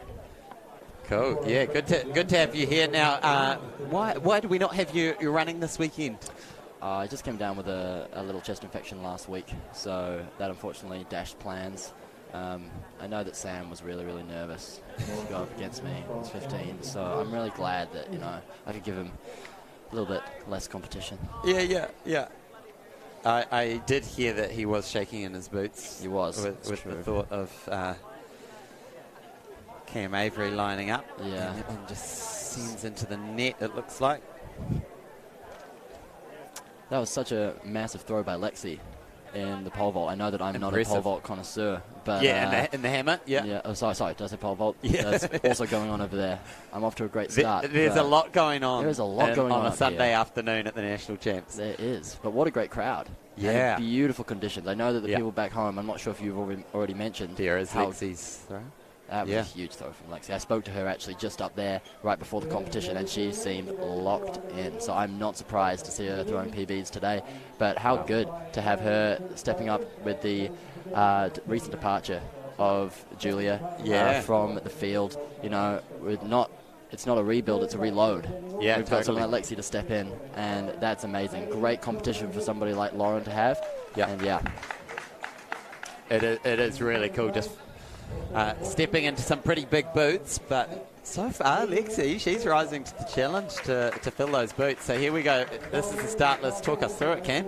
Alrighty, so this is going to be, one of, in my opinion, the juiciest races of the weekend. We've obviously got the name that everybody knows. You got Sam Tanner, but everyone down this list is very well accomplished, and you could see that in the heat, the fact that they had to do the heats. Not often do we have to do heats in the senior men's, or if they do, usually only eliminating a few people. But yesterday there were some big names who didn't make it through. Right. Guys like, Chris Dryden didn't make it through, Ethan Small didn't make it through. Ethan was recently second at the Lovelock Mile, and he's got real wheels. And when it came down in that heat, even those guys weren't able to make it, which shows you the caliber of the people we have here. So with Sam... Yeah, so on screen you've got the results of the triple jump, which is just finished up. But yeah, Sam, talk us through who could challenge him potentially. So, on paper, you've got Eric Speakman, who has run very, very close to an Olympic qualifying time in the past in 2 previous Olympics. Yep. And he's got wheels. He's fit. He's healthy, which is always great for him. And he may not have performed as well as he wanted to in the 5K on Thursday, but he will be dangerous. You've then got the guys like Matt Taylor.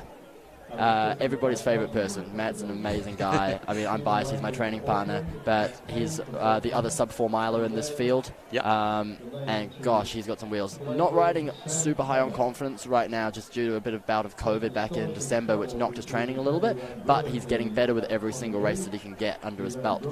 Then you've got Russell Green for a 1 miler, a recent convert to Canterbury from Otago, and he was. You guys are winning a few of these athletes to your region. Well, It's the appeal of the red singlet. The red singlet, it's not known as the red singlet. Actually, it's definitely not the red singlet. Athletics Canterbury, we need to change them. They suck. But you haven't seen the Taranaki singlet. But no, the allure of the distance runners is definitely the training. But so we've got Russell. He's going to be really dangerous. He's riding on a hot streak of form. So third from the left, That's 3, third 4, from 2. the left. Yep. So We've got Cam Clark on the outside. He, funny story, didn't even book tickets. He had a ticket home last night because he didn't think he was going to make the final. He had to switch his flight. Love that. You've got David Lee running from him and Russell Green. They're teammates at Whippets, and they're going to be really strong. Darian Sorori from Hawke's Bay was the top Q from yesterday, and I'm really interested to see how they run this race. So we're away in the senior men's 1,500 metres. We got some pushing, some shoving. The pace is definitely not on. So Eric Speakman takes the lead here at the 2023 Jennian Holmes Track and Field Champs. This event sponsored by Puma. And we thank you for your support. So Eric Speakman, as he's done a lot this summer, it goes into his pacemaking duties, but I'm sure this is a lot more tactical because pace is off? Yeah, no, pace is pretty off right now. You can see from their caginess in that first 100, and it's still pushing and shoving in the middle there. There's a lot of hands going around. Sam keeping way out the back, keeping his eyes on the prize, but keeping his feet clear, which is great from him. We knew that he was going to do this. It was very well communicated around that Sam had no interest in making this a fast race, which now that we've started to feel a bit of the wind picking up now, you just don't. In Wellington, it's not necessarily the fastest place to run usually. So last year in Potts, he ran so fast, but he doesn't need to do that this year. He's already got all the times he needs, so he's just looking to win and win as easily as he can. We've got William Little from Canterbury. He is a bit of a surprise the last few weeks. Huge run at the National 3K Championships. I believe he finished 6th in a big PB, and he is just on a hot streak of form as well. So the 3 Whippets boys, 4, including Jack Payne, who is the Aucklander and currently in 2nd. Jack was very ably performed in the 800 earlier this championship. So when this comes down to a kick, really watch for him as well. So it continues. Eric Speakman, they went through in 65 seconds, which is, for most of this field, pretty pedestrian. That sort of 4:03, 4:04 pace as they come around, and happy to sit behind Eric Speakman, as most of them have. Matt Taylor just on the inside, looking like he's just getting a bit antsy about what's going on around him because it's a lot of traffic. There is a lot of traffic. 800 to go. Max Caramanolis is looking hungry. He's looking like he wants to sneak his way up. David Lee fighting him off a little bit on his shoulder. You got Matt Taylor sitting really comfortably in there, but he's going to have to watch out as we approach 700 to go. There's going to be a lot of boxing, and you do not want to be the person on the inside of this. Here goes Sam. Sam has just swung wide, and he's moving forward. You can't see him on your screen, but he's about to make his way up to the front. And I have heard that David Lee is going to take it from 600 if no one's gone, and here we go. Yes. It's all coming now. Here comes Sam. So Sam making a big move round to the front. Like you said, he wants to keep a close eye on proceedings because that last lap was pretty slow, 2:13 at the 800 metres. So here comes Sam into the lead now. This is the form man. This is the man to beat. And look behind him. There's all sorts of traffic, a bit of a trip there. And Russ Green almost went down, but he stayed on his feet, fortunately. Now we've got a lot of athletes all bunched up together. What's it going to be? 3 minutes on the clock. Sam Tanner goes. I'm sweating right now. This is so stressful. Sam has opened up. Look at that class. He's opened up a huge gap there. Eric Speakman currently in 2nd with Jack Payne on his shoulder in 3rd. You've got Matt Taylor hunting a medal there in 4th with Russell Green behind him, and David Lee currently in 1, 2, 3, 4, 5, 6th. So Sam Tanner hit the bell and he got his injection of speed that just sent him 20 metres into the front. Look at the gap that he's put on this field. Just moved into hyper speed here at Newtown Park. He looks over his shoulder. He doesn't need to. There's a good 20 metres back to him. Eric Speakman is leading that pack. Sam Tanner, a commanding performance, will be your national champion. But Matt Taylor, Eric Speakman, Russell Green, who's going to pick up silver? Who's going to pick up bronze? Russ Green coming. Sam Tanner, Eric Speakman for silver. Russell Green for bronze. Matt Taylor just pipped out of the medals. Oh my gosh. I can breathe again. What a last 400 metres. It was a Sunday morning jog until 400 to go. Talk us through what we just saw over that last 400 metres. What you saw there was you saw one of the greatest milers in the world right now unleashing his incredible kick, and he just closed in, that would have been 53 seconds. Yeah, a 53 low. Actually, yeah, maybe even 52, because I think he might have gone through in 2:59 for that. So that was pretty impressive from Sam. And he backed off with 50 metres to go. He did, and my gosh. Oh man. And look, we've got Lauren Bruce and Lexi Maples out there. Lexi Maples has the lead by 11 centimetres. It is going to be a really interesting competition. Surely Lauren Bruce will pull out one of her huge throws that she knows she can do. That one is around 60 metres. But yeah, so about 53 seconds low, maybe 52 seconds for that last 400. And when he hit the bell, it was just suddenly like, boom. Yeah, there's that kick. Just look at him, and he's comfortable too. You're right. He was easing off there, and Eric Spingman was fighting every ounce there, which he needed to fight off a fast-closing Russell Green. Russell will be stoked to get a medal there. He was just outside it last year, being pipped in a similar fashion to how he just got... to how he pipped Matt Taylor. Matt Taylor got him last year. So he'll be stoked to get one over Matt there. Matt will use that as a great stepping stone moving forward. Great to see him back running the way he can and should. But yeah, Eric, great reward for Eric. I mean, it's been a little bit of a running joke now for the last few years. Silvers for Speakman. But obviously silver in the 5K the other day, came back, and silver in the one today.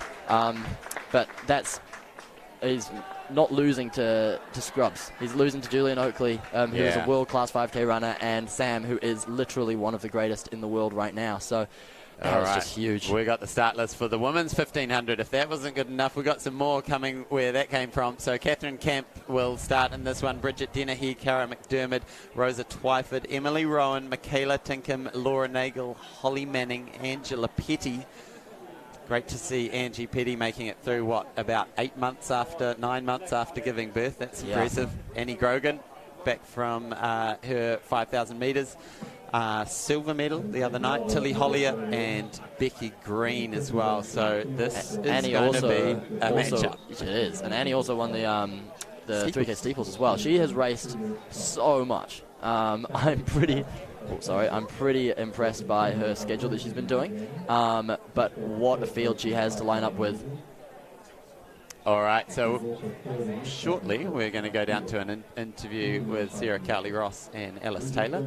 But there is some racing to come this afternoon still. This is one of the matchups that I was really intrigued about, because Laura Nagel and Becca Green have sort of been going back and forth at this ground. At the Capital Classic, Laura Nagel came steaming through to win that 3,000 metre in the last lap ahead of Becky Green. But then Becky got one back at the Porrick Classic in the 1,500 metres, which is this distance, of course.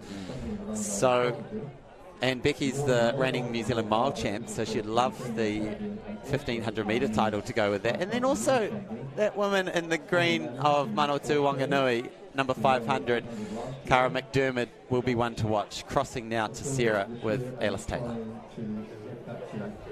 Well, I've got Alice Taylor here, fresh off her victory at the National Track and Field Champs in the high jump, 187. Alice, congratulations. How do you feel? Very, very happy. I didn't see that coming, so yeah, pretty awesome. Now, you started the season with a personal best of 173. You've improved to 187. What's the secret? Jump high. It's all in the genes. Talking about genes, your sister, Josie, over in the States at Rice University, 186. Now you've got the family bragging rights. I understand you've talked to Josie. What did she say? Oh, she's very proud. Yeah, lots of screaming on her end. And yeah, no, it's good incentive to jump high. You got a bit of a competitive situation there. So yeah, it's always good to have someone to, compete against, yeah. You've had that your whole life. Now, you've changed events, actually, to heptathlon recently, just off the National Multi-Events Champs. What's next for you in terms of heptathlon and high jump? Great to see the multi-eventers get up over the high jumpers today. Yeah, no, it's very cool. So I'm going to Brisbane 1st and 2nd of April for their national combined events, which is awesome. Yeah, get to compete against lots of really strong competitors over there, so that'll just be a really cool experience. Yeah. Well, it was awesome, an amazing high jump competition. Alice Taylor PB 187, Maddie Wilson PB 184. Congratulations, Alice. Thank you. We love it.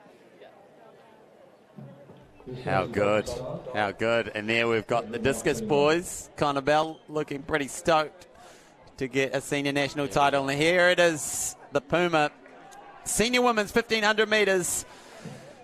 And this is set to be full of drama. We've got Rebecca Green going straight to the front. Obviously, a bit of a plan coming in. And where is Laura Nagel? Well, she's boxed in at the back. She's almost thinking, uh-oh, is Rebecca going to try and run away with this from the start? Cam Avery, let's talk through what's going on here. You're so right, man. This has been absolutely intriguing me all day. How is this going to be run? And we can see now Becky's intent.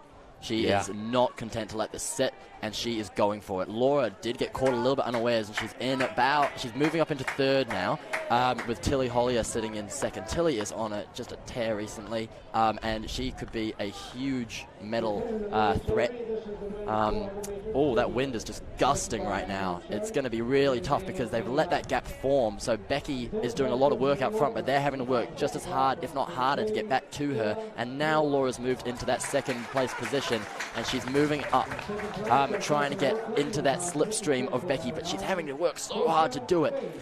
Really stringing out is our reigning New Zealand mile champion, Becky Green. She is stretched this field out. Number 314 is Michaela Tinkham, our Canadian athlete there. And then, like you say, Tilly Hollier just tucked in there in fourth. Then it's Cara McDermott, who could be a threat for a medal of some sort of colour as well. But Becky Green, she came with a game plan. And Laura Nagel, she needs to close that gap because, like you say, otherwise she's running solo as well. She is, and so we've got Holly Manning just sitting back there as well after a pretty good medal in the 800. She was feeling really good. I spoke to her just before the call tent, and she was pumped. So we'll see. It looks like we're almost going to have two races here. We've got Becky up front with Laura trying to get back to her, and don't forget that at the National 3K Champs, there was a similar kind of gap, if not a little bit more, from Becky to Laura with 400 to go, and Laura had no right to close that gap, but she did,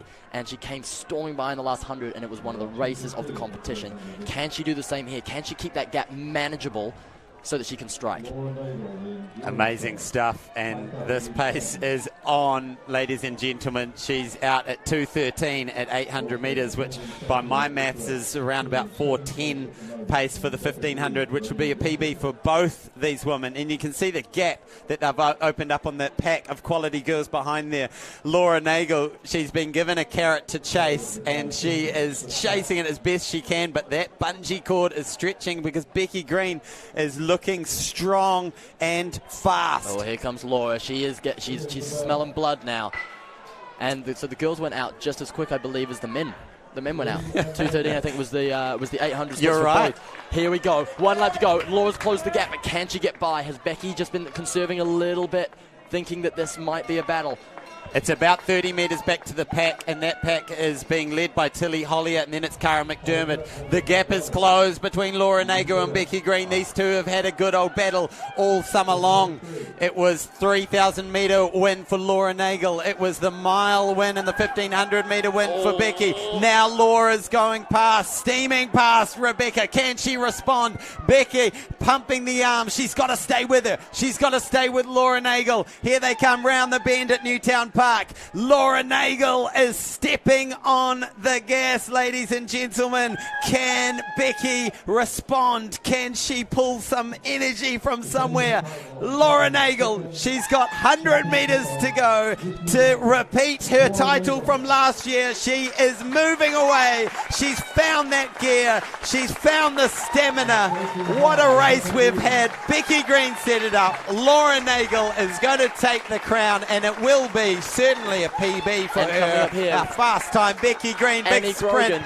Annie Grogan will take the bronze. What a weekend she's had. Oh, that was outstanding.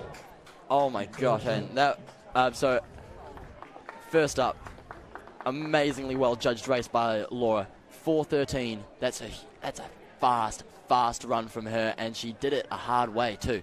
She was completely solo chasing Becky, but I mean, props to Becky. She executed her race plan the way she wanted to. Yeah. Unfortunately, it just wasn't enough to hold off Laura. She's just in another realm of form right now, so that was awesome for her. And Annie pulling out the bronze after racing the 5K, the steeple, and now here, the triple medal from her. She crossed the line and made it about 10 metres over the finish line and just collapsed, just went straight to the ground. Now we've got the winner of the men's 1500 standing by with Sarah Kelly-Ross, Sam Tanner. There we go. And I have Sam Tanner here, national 1500 metre champ. Goodness me, Sam Tanner, was that a time trial in the last 400? Maybe a little bit, yeah. And are you happy to take another national title, 3 national titles to your name now? This is an illustrious event. I know it means a lot to you to be here. Yeah, absolutely. You know, it's nice to be starting to get up there towards some of the greats like Nick and John and Rod and Peter. So it's it's pretty cool. Well, what was pretty cool last year was seeing you absolutely kill it on the international stage. You're 6th at the Commonwealth Games, one of the highlights for me. What are the lessons that you learned in 2022 that you will take into this year? Ooh, I think being confident in yourself was definitely one of the biggest ones. I think the year before I was lacking in a little bit of that. So that's probably the biggest one. And then just learning how to be aggressive and race hard like you want to win it. Well, you've raced hard over the last couple of months. Finished in the Cook's Gardens, the Cook's Classic in January, then whipped over to the States for a few indoor races, crushed your mile PB, ran at Bathurst World Cross, came back, Maury Plant meet, 5K on Thursday night. Are you tired? Yeah, get a little bit, but I said to you before, it's just running. It's not a big deal. It's not a big deal to you, but I'll tell you what, it's a big deal to me to see you run fast. When can we see you again, Sam? I'll hopefully be doing I'll be appearing at Launch Athletics for the juniors up in Auckland in a few weeks, and then a couple of Diamond Leagues in June later on. No biggie. Who's your team captain that you're doing the Launch Athletics with? Oh, don't put me on the spot like that. I'm pretty sure it's Julia Ratcliffe. Well, if it is her, you'll be in good company. Right, so the throwdown is there for the Launch Athletics, but Sam Tanner, you were cheering on your mate Becky Green there. She's had a great season. Just a comment about Becky Green, please. Oh, it's been great. I haven't actually trained with her too much, but we hung out in Bathurst a little bit. She's such a good racer, good fighter, and is really, I'm sure, enjoying working with CK as well, my coach, so it's been great. Yeah, a great lecture by Craig Kirkwell, by all means, at the Athletics New Zealand Coaching Clinic. Now, you'll be itching to get back into the surf at the Bay of Plenty. You've been in winter too long. When can you be out on your board? Hopefully tonight, if I don't get drug tested take too long to do my drug test tonight. But the wife's been shredding the last few days, so I'm a bit jealous. There you have it. Sam Tanner, our national 1500 metre champion. Classy running, and we can't wait to see you on the international circuit this year. Good stuff, Sam Tanner. And yeah, there's swell all around the country at the moment. As a surfer sitting here in Wellington, I'm aware that West Coast, East Coast, North Coast have all had swell lately. And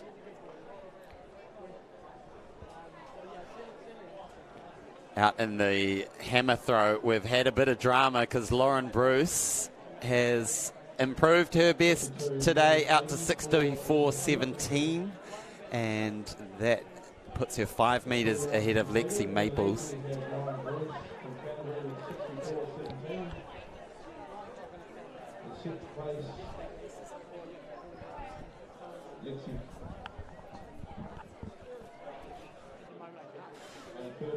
All right, so this time at any national champs, we're getting the 4x4 teams sorted.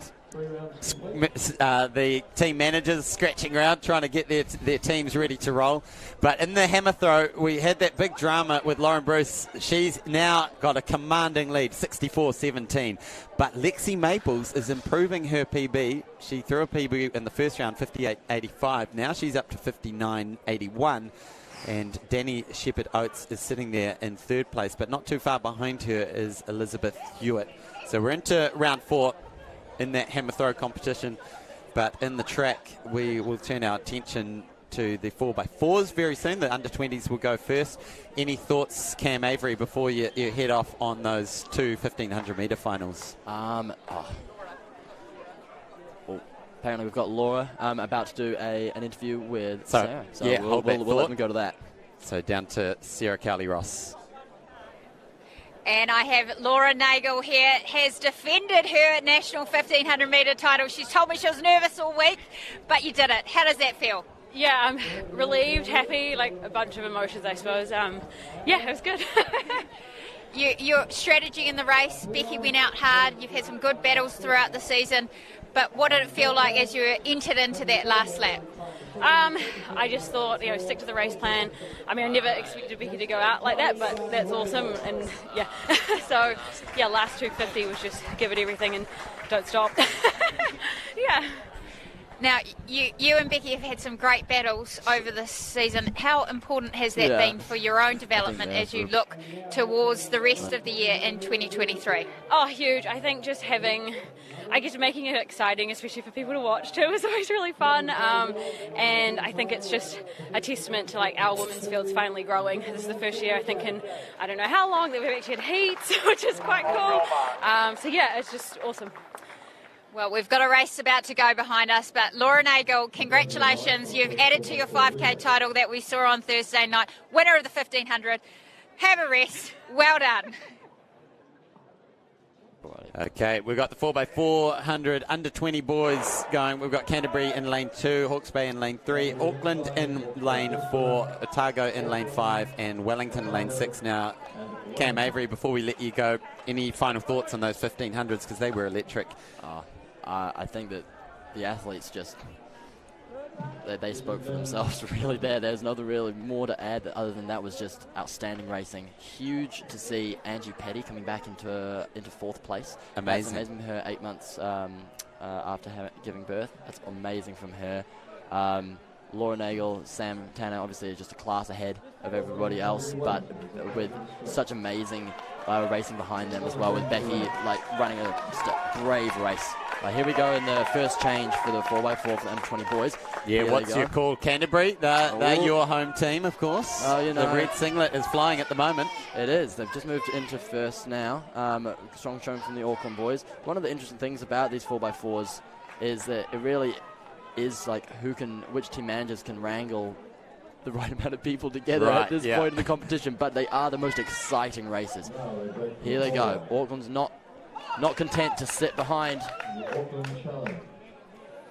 Yeah, look at this from Auckland now moving into the lead. Canterbury sitting in second. Hawke's Bay Gisborne, who do really well to put these teams together and always send quality relay teams behind them, as Wellington and then Manawatu Wanganui.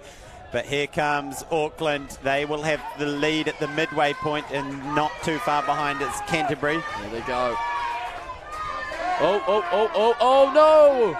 Auckland, you silly goose. that was, no. So there's always that danger of getting up too fast and missing the changeover as your teammate is tiring, but they got it, and hopefully it was just before the line. I was looking to double check, but I think we're all good. So we've just had Canterbury running in what looked like lane 2 for the whole bend, and then realizing that he could break in over there. So showing a little bit of experience here amongst both Canterbury and Auckland runners. Unfortunately, Auckland's probably going to get DQ'd for that one because I think they were outside the zone before they got there. But here they come. It's not going to stop them putting out a huge effort. We've got James Ford, I believe, the 800 and 400 champion for under 20, taking it. Let's see what he can split. Went through in about 2:29. Oh, watch out, mate.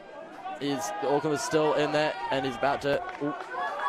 Yeah, look at James Ford steaming around the track here in Newtown Park. 300 metres to go. Canterbury is about 60, 70 metres back now. With Hawke's Bay. Yeah, Hawke's Bay Gisborne are hunting. Carson Vesti, the New Zealand Secondary Schools 3,000 and 1,500 champion, is currently tracking. He's going to try to run down Canterbury to get Hawke's Bay up into the silver medal, which could be the gold medal position if Auckland are indeed DQ'd.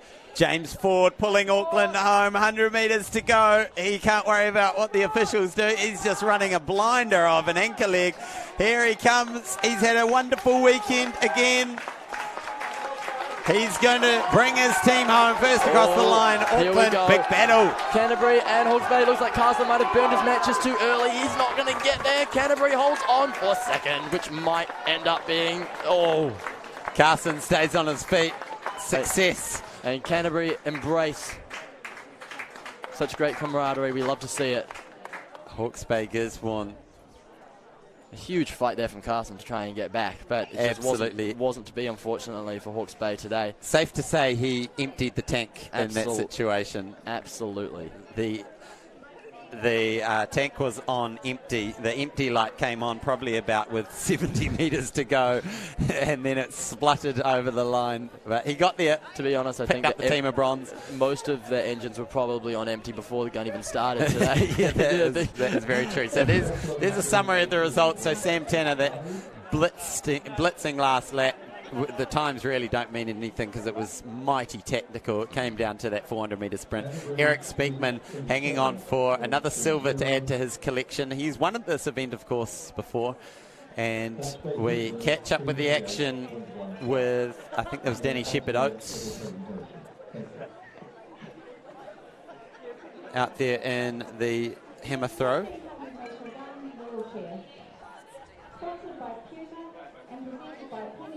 She's sitting in third place. And here's Lexi Maples, who has thrown 2 PBs this afternoon already. This is the final field event of the National Championships. It's been 4 days of action.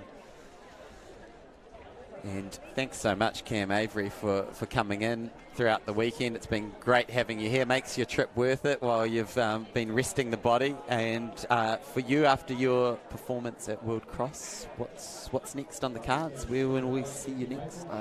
Sir Graham Douglas. Awesome. Hopefully, 1500 there. And then just keep my head low and keeping on the grindstone until hopefully I've got a trip to America planned for April to do a 10K. Awesome. So, yeah, but here goes Lexi. We will watch that closely. So this is your teammate Lexi Maples, hoping to get closer to Lauren Bruce, the New Zealand record holder. And that is massive. I want to say that's over 60. Surely over 60. She's done a 59.81. That looks like we've got to work out the kind of that is bend. hard with the curvature, isn't it? Yeah. And, I'm no mathematician, but it is looking like it's going to be very close to 60. And if she's thrown 3 personal bests in the space of 4 throws, that'll just be such a great competition for her. So stoked. She works incredibly hard, so it's great to see her reaping the rewards. Awesome. Well, thank you, Cam Avery. We'll let you go and catch up with your team. Thank you very much. Go it's been a go and pleasure give to Lexi a few little tips in the hammer if she needs it. Oh, gosh. Definitely don't think she needs it from me. But thank you very much, Al. It's great to see you, mate. Thanks, Cam. And we're going to bring Sarah Cowley-Ross back in after catching all those interviews down there. Sam Tanner just casual as. It's just running. I know. It's just running. Meanwhile, these poor guys behind him. Lauren Bruce. Oh, yeah. Oh, yeah. That's why she's the national record holder. Just biffing it out to 60-something metres. She's in the lead with a 64.17. Lexi Maples is doing her darndest to stay with her and having to set PBs in the process. And it's 4x400 time, Sarah. I'll love this time. Yep. If you just note that we had to do Laura Nagel on the outside of the track because of the carnage on the inside that is about to happen. The official said, would you mind just going out to the outside? I said, absolutely, that's no problem. You can smell the lactate in the air. No. You can smell the pain. Isn't it great? 62.87 there for Lauren Bruce, round 4. Yes, Sam Tanner, gosh, he's a talent, isn't he? And he was just... I said, what time's your flight? He said, I'm driving. And he's trying to get back in the waves tonight. Yes, I'm thinking it's going to be a late surf. But he said he's very much happy to be home. Really such a great ambassador for our sport. And him and Craig Kirkwood, a great partnership. Absolutely. Yeah, really cheering on Becky Green as his training squad member. She couldn't quite get there. Iorana Tafeli sitting in 8th place at the moment with a 40.28. Not too far behind Embla Wick with a 41.81. Yeah, Coach Craig Kirkwood of Sam Tanner ran a little workshop seminar talking about his coaching practices. We see the summary of that amazing finish from Laura Nagel, and that's a personal best by a second. Wow. So huge result from Laura. Rebecca Green, she took the gamble of going out to the front, and I've got to say that paid off, because coming into this, Laura was the favourite, and to assure herself of that silver medal was a gutsy run. So Craig Kirkwood last night was talking about Sam and you know what makes him tick, because he's had a couple of stints over in the States that haven't really gone that well. His performances sort of dipped in the college setup, and it was, for Craig, it was just like, look, a happy Sam is a fast Sam, and being at home with his wife, with his family, with the surf on the back doorstep. I know they've got a skate bowl in the backyard. It's that sort of setup where he can live that true Kiwi outdoor lifestyle. So just a heads up on the end of the program. We will finish up once these senior women hammer throw concludes. So we are into round 5 now. So that's probably, 15 minutes away, something like that, 10 minutes away. I don't have the accuracy of your split calculations that you were giving me this morning. Very variable with the, I don't actually know the time between throwers. So I assume they get a minute. Yes, but they're probably rolling through pretty quick. Yeah, depends, if the hammer gets caught in the cage, things like that. That's true, so yeah. Swapping the cage around for the different throwers. Oh, that was a good throw. Yeah, it was a good little throw from Nadia Kumaric. She's got a 46.98 to have her in 5th place. She's had a busy old weekend, picking up a under 20 silver in the shot put and the hammer. Now moving up into the senior implement.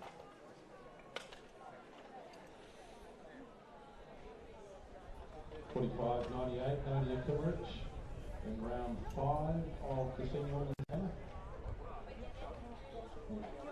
Stewart in 4th place.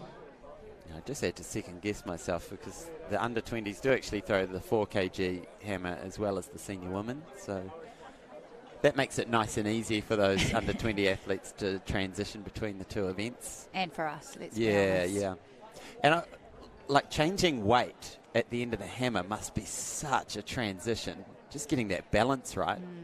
When you consider you go from 3 kg to 4 kg, adding a third extra. And this is Elizabeth Hewitt, hometown girl. And did I jinx her about hammers into the cage? Sorry, Elizabeth. But she's sitting in 4th, 52.96, and that is just over a metre back from Danny Shepherd-Oates, 54.03. Laura Nagel, you'd be interested in this. Hayden said that was the race she was most nervous about. She said basically been on edge, thinking about this showdown with Becky Green. And it's been a real battle to watch, and hopefully we'll see some more battles between them. Shepherd-Oates in the hammer. That's past 50. She's got that 54.03, so I don't think that will change the picture. We're in round 5 now. So this and the 4x400s will wrap up our coverage here at the 2023 Jennian Holmes New Zealand Track and Field Champs. And next year, where are we going to be? Well, we're going to be back here in Wellington. And we've got another 4x4 lined up, ready to go into the blocks. So we have Auckland in lane 1, Canterbury lane 2. Oh, sorry, I'm reading the boys' start list. So we've got Manawatu Wanganui, then Auckland, and then Canterbury. So just the 3 teams in the under 20 4x4 final. And here she is, Lexi Maples, in the form of her life in the hammer throw circle.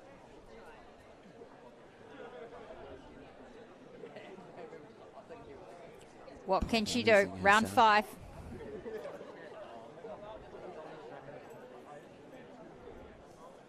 Here she goes, spinning, releasing, good release. Oh yes, that's out close to the 60-metre mark again, probably mid to high 50, so I doubt it will improve her situation. Now, I did suggest that that previous throw might have been out to 60 plus, but it was 59.41, so she's yet to break that 60-metre mark. But she's already improved her lifetime best by a couple of metres today.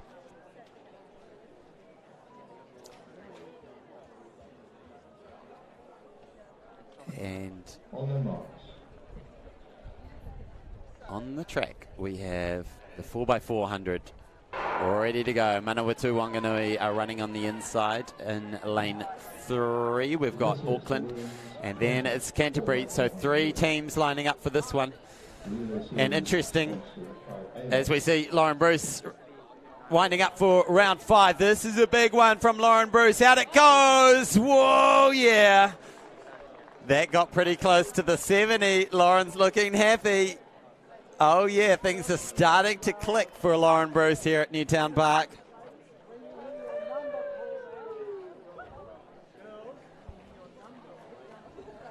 Look at this. A little bit more speed across that circle. And look at the way she really whipped that. And you can see it just sending out into the Wellington sky. Back to these 4x4s. We're coming into the first change. Auckland looks like they have a slight lead.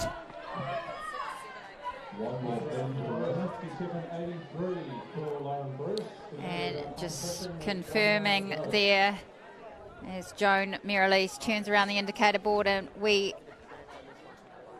say that was a 67.83 for Lauren Bruce. So a big improvement, and from where she's been at leading into this competition with a season best of 66.54, she'll be happy with that improvement. Not as far as her 74 metres last year, but better, absorbing the pressure from Lexi Maples. And as we see our 4x400 metre runners coming into the change, into the third leg.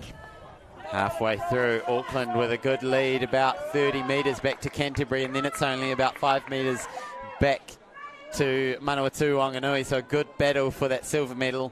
But it looks like Auckland have one hand on this gold medal at the moment. Probably about 30 to 40 metres. Canterbury's off to a good start, though. And who have we got on these anchor legs? This is the question. I can see Emily Fairclough lining up for Auckland. Kiara Hall for Canterbury.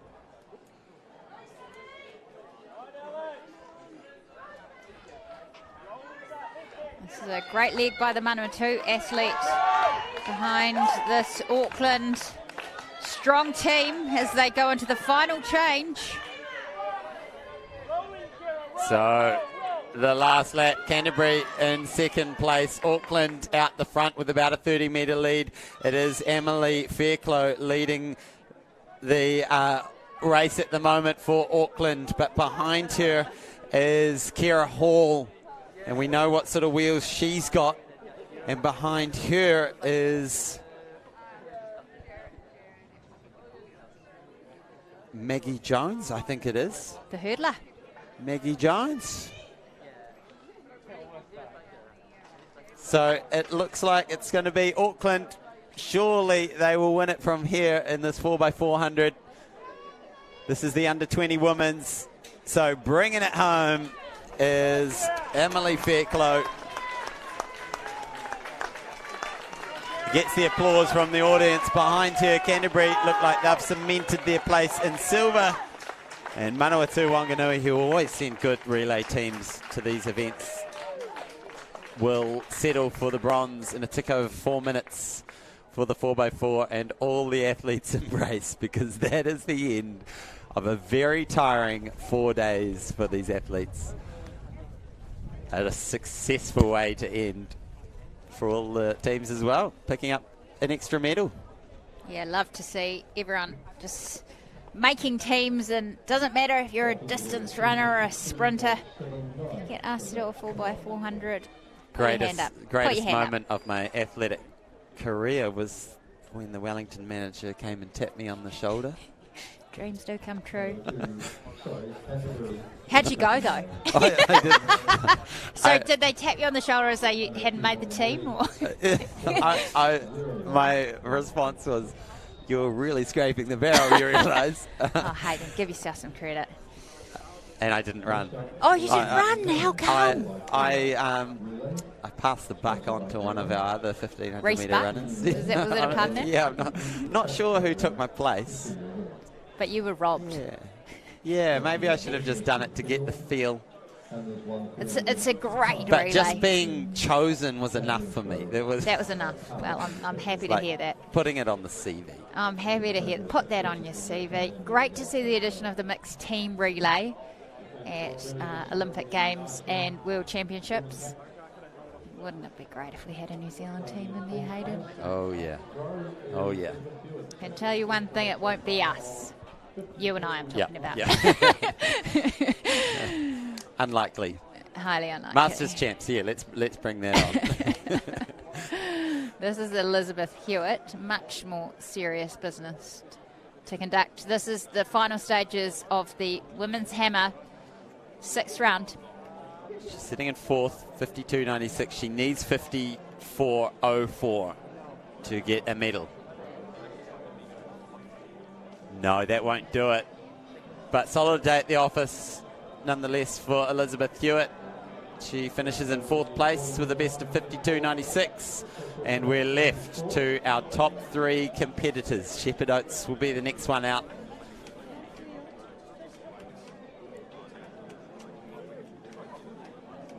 And just as a heads up, Sarah, we need to prep our brains for moment of the meet. Moment of the meet. Maybe 2, because I imagine we'll both choose the same thing. So yeah, okay. Two moments. So are we going female or male? Ooh. Okay, well, let's choose one of each. Okay, great. Just pop in your own... yeah, pop in those comments, ladies and gentlemen, we'd what love your to see favourite it. 2 have been, male and female. Let us know.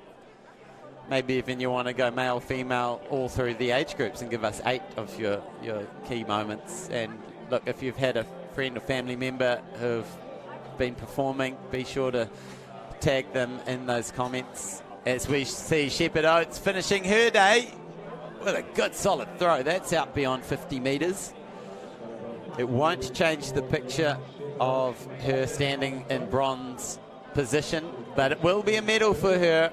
So she will be happy to finish the weekend on a high. Gives a fist pump to Lexi Maples. She will acknowledge the progress that Lexi Maples has made this summer in the hammer throw circle.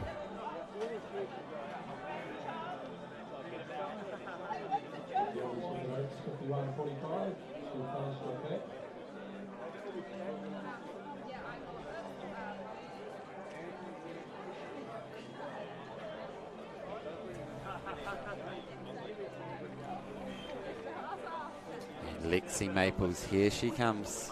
Can she break 60 metres for the first time in her life? Break through that little barrier of 60 metres. She's been within 19 centimetres today. Oh, we're getting some good feedback in the comments. Thanks, guys. Keep them coming as we see Lexi Maples. What a competition. Round 6. What will she do? Oh, yeah. Another one right out around there. 60 metres for Lexi Maples. It looked similar to her 59-metre throw. And look at those smiles. She's happy because the winter of work she's put in has paid off this summer. And she'll just be stoked to be sharing the circle with Lauren Bruce, and stoked to be filling those boots that have been left by Nicole Bradley and Julia Ratcliffe. And I'm sure they'll be looking on and thinking, awesome, hammer throws in safe hands. Yeah, well, they will be. They'll be particularly chuffed for Lexi. She's well loved by the throwing community. 59.43. Tremendous series by Lexi, and she takes care of the details. She's off to the US in the middle of the year, but this has been Lauren Bruce's day, and let's see what she can do in the last throw. Round 6, our Olympian, Commonwealth Games athlete, Lauren Bruce. Great speed. Lauren Bruce to send it into the Wellington sky, out near the 70-metre mark. Surely that's an improvement of that 67.83. It's got to be close. So she's had a series that have just got better and better and better throughout the competition. Look at this form of our national record holder. So much power, so much poise.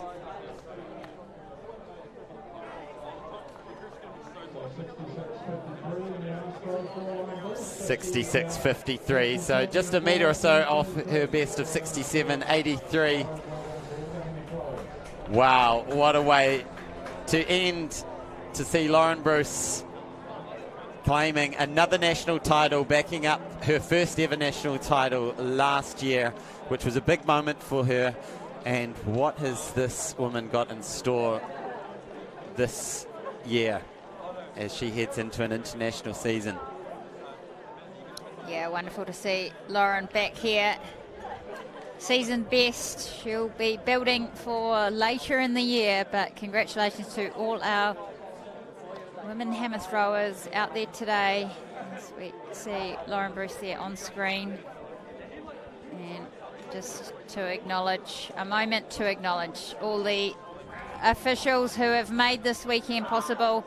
Many have flown all around the country to be here to help these athletes be able to get out here, perform on the stage. As we look out to the field and we see the sector lines come in, the measurement cones coming in, and the pack-up beginning. The pack-up begins. And a big shout out to the local organising committee here in Wellington for making this all happen, getting all the logistics sorted, and of course our incredible sponsors who have got in behind this.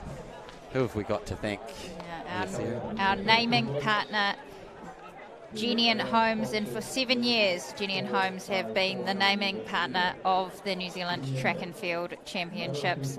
We couldn't do it without them. Our major community partner, Douglas Pharmaceuticals, of course, Athletics Wellington, and the Hits Wellington, the official radio station of the Jennian Homes Track and Field Championships. Aon, the sponsor of athletics, series of national championships across the domestic season. Go Media, the Athletics New Zealand outdoor media partner. Wellington City Council. Puma, our Athletics New Zealand kit provider. And we also have our funding partners, Pub Charity, Polaris Trust. And we also want to acknowledge One Foundation for their contribution towards our live stream, which we know it takes a village to pull together. And the Lion Foundation, one of New Zealand's oldest and most respected charities, and a long-time supporter of Athletics New Zealand.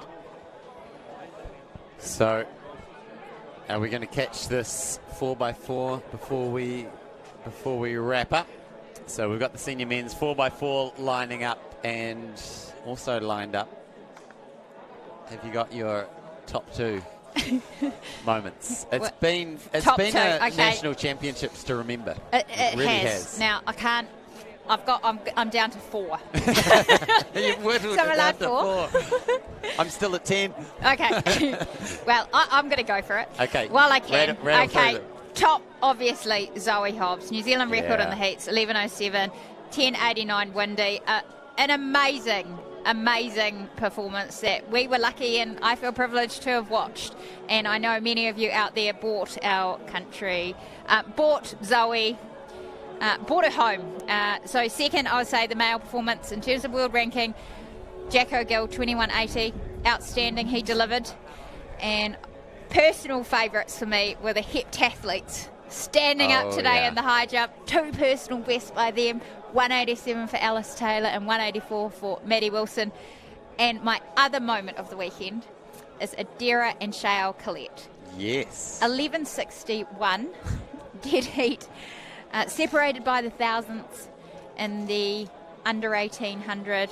I just really liked what they did this weekend. So there you go. There's my 4. Cool. All right. Well, what about you? I did have 2. Obviously, right off the hat, that moment with Zoe Hobbs was amazing. This morning, Joshua Hawkins setting that resident record in the 110 hurdles was pretty special. The pole vault, for me, was the event that really... it was just so amazing to see those 3 girls, and then to have Eliza McCartney showing the sort of form that took her to that bronze medal. That was really special indeed. Other national titles as we get away with this 4x4. Other national titles that I was absolutely stoked for the athlete was Tian Welton after the 2 summers where he's ended his summer early with a hamstring, and then to see him come through for that national title. And look, I was gutted for Tom that his 13 streak came to an end, but I was over the moon also for Jacko, because it means we've just got 2 absolute world-class shot putters on the scene, and reward for Jacko's hard work that he's put in. So that would be some of my highlights. So many more that I could choose, but we've got a 4x4 on our hands here. We've got the Otago team looking like they're going to be the first to change. Canterbury not too far behind them. Manawatu Wanganui doing a good strong leg as well. So the teams are Manawatu Wanganui are on the inside. Then we've got Otago B, Wellington, Auckland, Canterbury, Otago. So good, strong contingents. Awesome to see Otago putting in 2 teams, and their leading team is out the front at the moment, really setting the pace in this one. But Manawatu Wanganui chasing hard. Then Wellington in 3rd, Canterbury not too far behind them, and Otago B not too far behind Canterbury. So Otago coming steaming along as we get to the halfway point, and second place is all getting congested. Look at this. All these tired bodies willing their way around the track. What's your call, Sarah? Well, I'm just looking down to see who Otago have got next, and it's John Gerber. Oh, yeah. He'll bring it. And Max Atwell's lining up. Masaki Tamuka. He's done 1,000 events this weekend. He'll do 1 more. But it's all Otago at this stage. Wellington closing. That looks like Josh Ledger. Yeah, good leg. Great solid leg from Josh Ledger. As he comes into the straight. Otago well done by Josh Gruber. Great leg from Otago as we enter the last lap of this 4x4 men's. Here is Liam Webb. Now Liam Webb is in the yellow of Wellington, and he will be so hungry after getting DQ'd in the heats. John Gerber is in front of him. This is going to be an all-time battle. Can the home team take home the 4x4? Can Liam Webb come past John Gerber? John Gerber will be tired after running the 400 earlier today. Here comes Liam Webb closing the gap now. Liam Webb, John Gerber, Canterbury about 10 metres behind Wellington. What has Liam Webb got? Can John Gerber hold on? He is driving, pushing. His team is pulling him home. It's going to be Otago for the win. It's going to be Liam Webb with a silver medal for Wellington. Canterbury in 3rd. The shirt comes off. The baton gets thrown in the air. That's how much that means for John Gerber. Otago, they love their relays down there. And look at that. Yes, that's a celebration.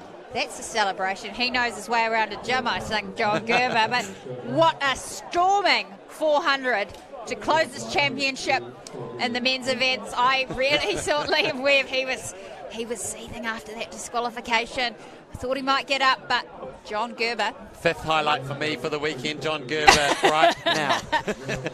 Well, just a note to anyone watching, there are rules around relay batons and staying in your hands, so just wait for the official results to come through, because I would hate to see an upset at the last minute.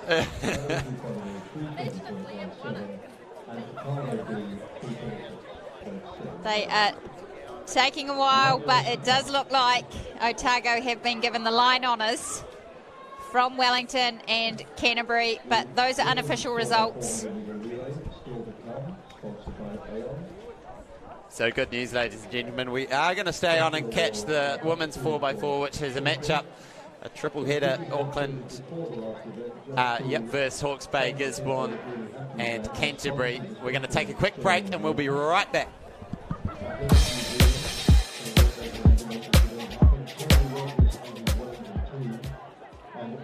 We're proud of our country, mountains and streams. Our Jennian culture, our nation, our team. Partnering with people who share your values is important. To achieve gold medals, you've got to put the hard yards in. The Jennian team share that pursuit of excellence, giving their best every day. And they get the results. Well done on 40 years, Jennian. Thanks for being the team behind the NZ team. Clinicians thinks the way your body works is fascinating. Look at what happens when you breathe. Your lungs are constantly bringing in fresh air, catching oxygen to power your body and getting rid of carbon dioxide. But in winter, our lungs may need added support. So we've created Prospan Bronchial Syrup. New Zealand's #1 natural bronchial syrup. It contains a unique ivy leaf extract to soothe the throat and help clear the airways, supporting your whole family's health this winter. Clinicians, keep your body working.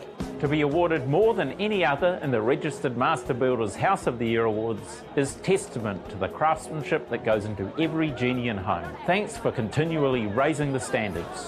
Well done on 40 years, Jennian. All right, everyone play it cool. Is there a problem, sir? Just a routine security check. Might pop in the boot for me. There's nothing back there, sir. Well, there won't be any problem with me taking a look in there, will there? There's thousands in cash back there.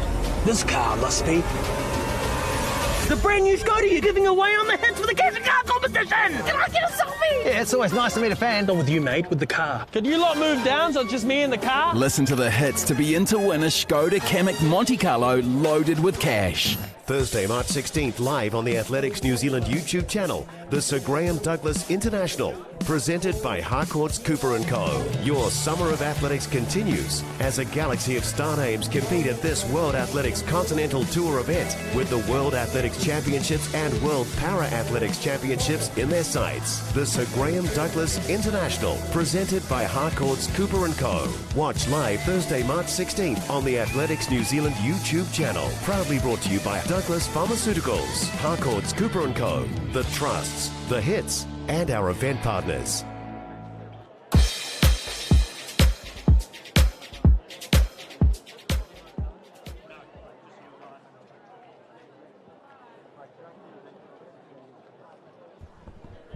Well, kia ora, ladies and gentlemen.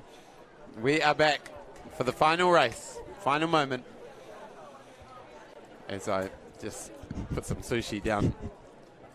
And I just give a little chuckle. I really just stitched you up there. I'll run through the teams in this relay. We have got 3 of them. It will be Mia Powell to step up for the Auckland senior women's team. Lane 3. It's Hawke's Bay, Gisborne in there. Lane 4, Hawke's Bay, Gisborne. And in lane 5, we've got Canterbury, Christina Ryan, who just keeps going. Tell you what, these heptathletes, not afraid of a million events. Not afraid. Well, this will be a great battle as they go to their blocks. Looking down at some of the runners to come. Stella Pearless and Angie Petty lining up for leg 2. Senior women's 4x400 metre relay. And they're off. So the final event on the track here at the 2023 Jennian Homes New Zealand Track and Field Champs. What a wonderful weekend it has been. And these three teams away reasonably even. But just as I say that, Hawke's Bay Gisborne rounding onto the straight, take the lead. And Mia Powell starts to surge into her work after her big win in the Junior 400.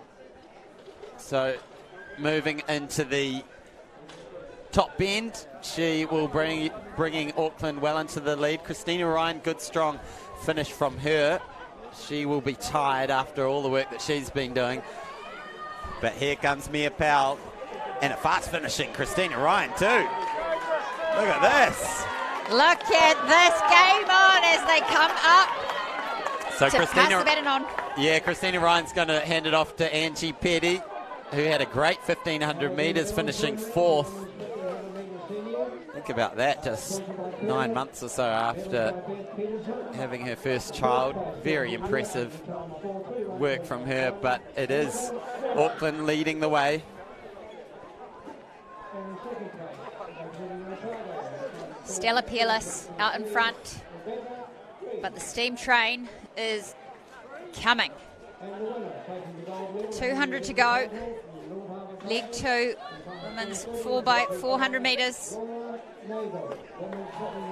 So Stella Peerless with about 8 metres back to Angie Petty, and then it's a couple of metres back to the Hawke's Bay Gisborne team. And bouncing is Georgia Hulls, who wants to get hold of that baton for the Hawke's Bay Gisborne team. This is going to be an interesting 400. Here we go. Someone get a split on it.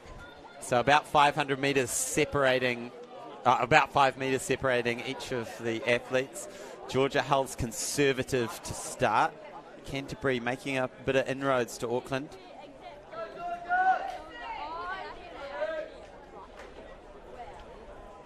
So Auckland 1, Canterbury 2. Then it's about 10 metres back to Georgia, who has not yet made a move. Sheenan, McDonald, and Hulls. Go, Lucy!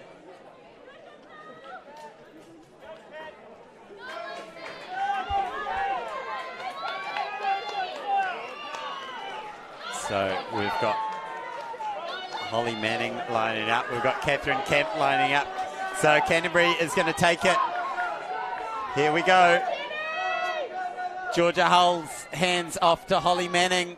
Catherine Camp is about 10 metres ahead of her, and then Auckland just a little bit in front.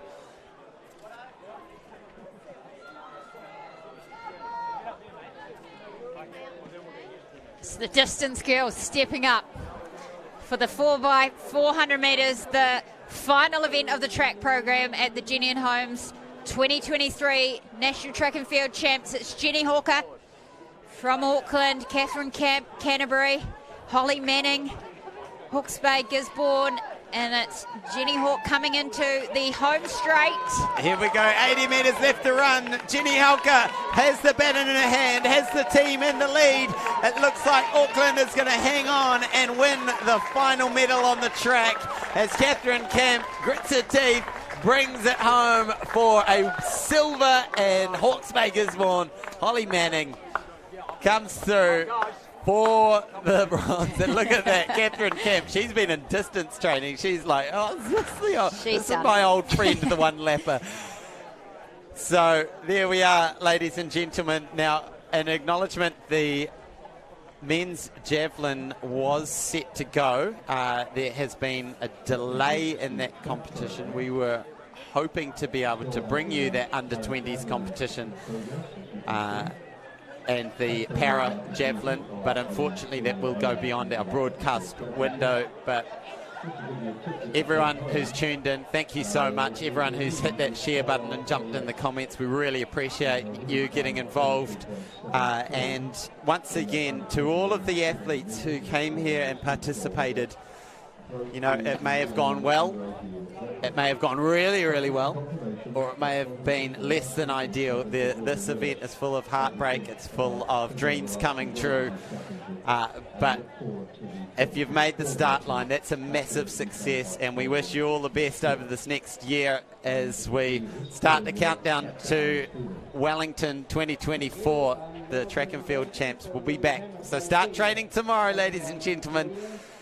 And my name is Hayden Shearman. I've been joined by Sarah Cowley-Ross. Sarah, one last word from you before we part ways. The countdown is on, but it has been a privilege to sit next to you, Hayden, this weekend. Our thoughts are with our fellow commentator, Mark Rosnowski, as he would have loved to have been up here in the commentary box with us too. Thanks to all the guests who have joined us. Thanks to the Stream Shop crew. Been awesome once again, and we have loved bringing this broadcast to you. Just a reminder, the Sir Graham Douglas International will be on the 16th of March. We'll be there. Can't wait to see you. From us to you, thank you for joining us. It's been a pleasure. Mā te wā. Ka kite anō. Thursday, March 16th, live on the Athletics New Zealand YouTube channel, the Sir Graham Douglas International, presented by Harcourts Cooper & Co. Your summer of athletics continues as a galaxy of star names compete at this World Athletics Continental Tour event with the World Athletics Championships and World Para Athletics Championships in their sights. The Sir Graham Douglas International, presented by Harcourts Cooper & Co. Watch live Thursday, March 16th on the Athletics New Zealand YouTube channel. Proudly brought to you by Douglas Pharmaceuticals, Harcourts Cooper & Co., The Trusts, The Hits, and our event partners.